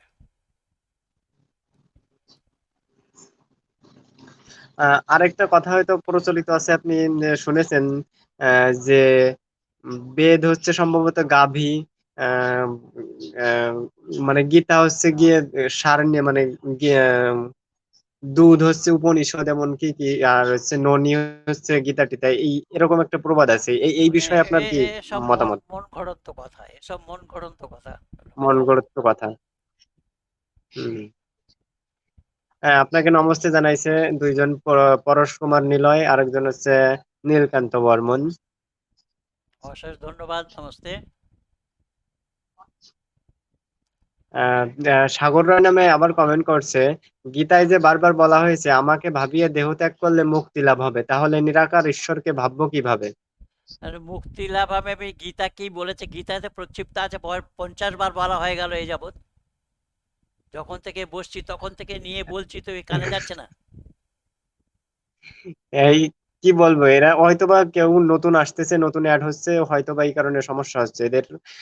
গীতা প্রক্ষিপ্ত আছে, গীতায় অনেক শ্লোক সংযোজন করা আছে, যেসব শ্লোক হচ্ছে গীতার মানে বেদের অনুকূলে সেসব শ্লোক মান্য, আর যেসব শ্লোক বেদের প্রতিকূলে সেসব শ্লোক অমান্য। এটা পণ্ডিতজি আগের থেকেই ক্লিয়ার করে বলছেন, যারা এই বিষয়ে এখনো জানেন না বা শোনেননি বা কেবল নতুন আসছেন, তারা শুনে নিন। সত্যের সন্ধান আবার বলছে ঐতিহাসিক কৃষি হলে তো প্রমাণ হয় বেদে ইতিহাস আছে। মানে মন্ত্রদ্রষ্টা বেদে ঋষিরা যদি বেদে ঐতিহাসিক বে- হয় তাহলে তো বেদে ইতিহাস কি করে থাকবে? বেদে হ্যাঁ, আমিও ইতিহাস বলতে কি চাই করে বেদ থাকবে? অর্থাৎ জ্ঞান, বেদে ইতিহাস ঋষির থাকতে পারে না। ঋষিরা তো পৃথিবীতে এসছে, ঋষিদের কথা তো থাকবে পৃথিবীতে, হুম কিন্তু ঋষিদের কথা হুম থাকবে বলে বেদ ইতিহাস হবে এ কি করে প্রমাণিত হয়? সত্য সন্ধান আপনার প্রশ্নই অযৌক্তিক প্রশ্ন করা হয়েছে। সে সত্যই জানে না, সত্য সন্ধান কি করবে? ওই নাম দিয়েছে, প্রোফাইলের নাম সত্য সন্ধান। আরেকটা প্রশ্ন আসছে যে যোগেশ্বর শ্রীকৃষ্ণের স্ত্রী বা সহধর্মিণীর নাম সমাজে প্রচার না হয়ে কেন রাধার নাম কেন প্রচার হলো? প্রচার যারা করেছে তাদেরকে জিজ্ঞেস করো, আমরা কি করে বলবো? রুকমণি তার স্ত্রী, একই মাত্র স্ত্রী। আর একমাত্র স্ত্রীর রাধা রাধা প্রচার করেছে বলে সেই জন্য তো মেয়েদের কাপড় নিয়ে কদম গাছে তুলে দিয়েছে। বেদ হচ্ছে সনাতন ধর্মের মূল। উত্তর পেয়ে গেছেন আশা করি। আচ্ছা, আজকের মূল বিষয় হচ্ছে গীতা ছিল। গীতা প্রক্ষিপ্ত বা প্রক্ষিপ্ত না এই বিষয়ে মতামত ছিল।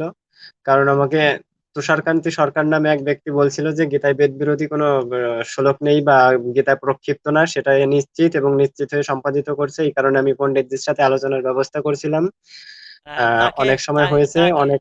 তাকে তাকে বলে দাও গীতা সম্পর্কে তোমার কোনো ধারণাই নেই, আর তুমি জানো না গীতা, তুমি জানো না বেদ। আসলে পণ্ডিতজি সে গীতা ভাষ্য করেছে, তো শুদ্ধোধনী গীতার সম্পাদন করছে। এখন ব্যবসা চালাইতে গেলে তার ওইটা হ্যাঁ, করতেই তো সে হবে। সে ব্যবসা ওরকম বলে। ব্যবসায়ী মানুষদের জন্য তো হতে পারে, ব্যবসায়ী মানুষ ব্যবসা করতে গেলে হ্যাঁ, হবে, কিন্তু এই কারণেই হয়তোবা সত্য বলছে। সত্য ঢাকা দিয়ে ব্যবসা করা, সে তো মানবতার দায়রাও আসবে না, সে তো মানবতা উল্লঙ্ঘন করবে, মানবতা হত্যা করলো সত্য বাদ দিয়ে যদি ভাষ্য করে তো। অসত্য অসত্য প্রচার করে, হ্যাঁ সেটা হ্যাঁ, ঠিক। গুরুজি, আরেকটা প্রশ্ন, যেটা অগ্নিবীরের ছেলেপেলেরা মেনে থাকে যে লোকনাথজি নাকি যোগী ছিল। এত থাকুক, আমরা কি করব? লোকনাথ যোগী ছিল, লোকনাথের যোগী ছিল কিনা? বাপ মহাযোগী ছিল, মান না তো। আমাদের কি করতে হবে? লোকনাথ যোগী ছিল কি সোমনাথ না না যোগী না, ছিল? আমরা আমরা কি বলবো এখন? এখন সাধারণ মানুষকে আমরা কি বলবো? লোকনাথ যোগী ছিল কি ছিল না? আমি আপনি উত্তর বলতে দিন। চাইছি, লোকনাথ যোগী থাক আর সোমনাথ যোগী থাক, তাতে আমাদের কি আসবে আর কি যাবে? আমাদের কিছু যাবে আসবে না। তাহলে যাবে আসবে না তো কিন্তু সে নিয়ে আলোচনা করবো লোকনাথ, কেন? যাবে আসবে না যদি, তাহলে সে নিয়ে আলোচনা করবো কেন? যে মানছে মানুক। লোকজন প্রশ্ন লোকজন প্রশ্ন করে। লোকজন প্রশ্ন করলে, লোকজন অবান্তর প্রশ্ন করলে তার অবান্তর উত্তর দিতে হবে। এ কোনো জায়গায় লেখা নেই তো এটা। হ্যাঁ, তা তো আছে। উম, সত্য ধারণ, অসত্য বর্জন, আচ্ছা, এই হলো মোট কথা। সত্যটাকে ধারণ করা, অসত্যকে সত্য বর্জন ধারণ। করা। এবার সত্য কোথায় আছে সেটা খুঁজে নেওয়া, অসত্য কোথায় আছে সেটাকে ছেড়ে দেওয়া। এ হলো মানবতা। ঈশ্বর সর্বশক্তিমান, এই এই এই এই নিয়ে সর্বশক্তিমান, যে ঈশ্বরের আয়ত্তে যে কাজ, সৃষ্টির রচনা করা, তাকে স্থিতিতে নিয়ে আসা, তাকে প্রলয় করে দেওয়া, মানুষ মাত্রের করা কার্যের ফল দেওয়া, ঈশ্বর সেই কাজে অন্য কারুর সহযোগিতা নেয় না, এই জন্য সে সর্বশক্তিমান। কিন্তু আল্লাহ তার ফেরেশতা না হলে আল্লাহর কাজ কোনো হবে না, আল্লাহ সব কাজ করবে ফেরেশতাদের দ্বারায়, ফেরেশতাদের মাধ্যমে। কিন্তু আমাদের এখানে ঈশ্বরের কোনো ফেরেশতা নেই আর কোনো রিশতাও নেই। বুঝেছো? অমর অমর বাওয়ালি নামে আপনাকে একজন নমস্তে জানাইছে। হ্যাঁ, নমস্তে নমস্তে। আচ্ছা গুরুজি, আমার আমার পার্সোনাল প্রশ্ন, নমস্তে জানানো, নমস্তে বলা উচিত নাকি নমস্কার বলা উচিত? নমস্তে বলা উচিত। নমস্কার শব্দের কোনো অর্থ হয় না নমস্কার, সেটা বলতে হবে আপনাকে নমস্কার বা অমুককে নমস্কার, এখানে সম্বোধন করতে হবে। আর এখানে নমস্তে শব্দের অর্থ সম্বোধন রয়েছে, ওই জন্য নমস্তে পূর্ণ বাক্য, নমস্কার পূর্ণ বাক্য নয়। ঠিক আছে, একজন এই পর্যন্ত আজকে থাকুক। আজকের পর্ব এইখানেই শেষ করো, আগে ফের দেখবো কোনো সময় আচ্ছা সময় গুরুজি, হলে। আচ্ছা গুরুজি, আবার যদি কখনো সময় পান, ফ্রি হন, তাহলে আবার কোনো ঠিক বিষয় নিয়ে আলোচনা করব। ঠিক আছে, নমস্তে। কালকে আমারও লাইভ আছে 8টার সময়। হ্যাঁ, দেখো, আমার আমার আমি লাইভ, অবশ্যই দেখবো। আমার আমার লাইভও দেখো। ঠিক আছে, আমি ধন্যবাদ। দেখবো, অবশ্যই দেখবো। আমি সকলকে দেখি আপনাকে। সকলকে জানাই আন্তরিক শুভেচ্ছা এবং নমস্তে। আচ্ছা, নমস্তে গুরুজি।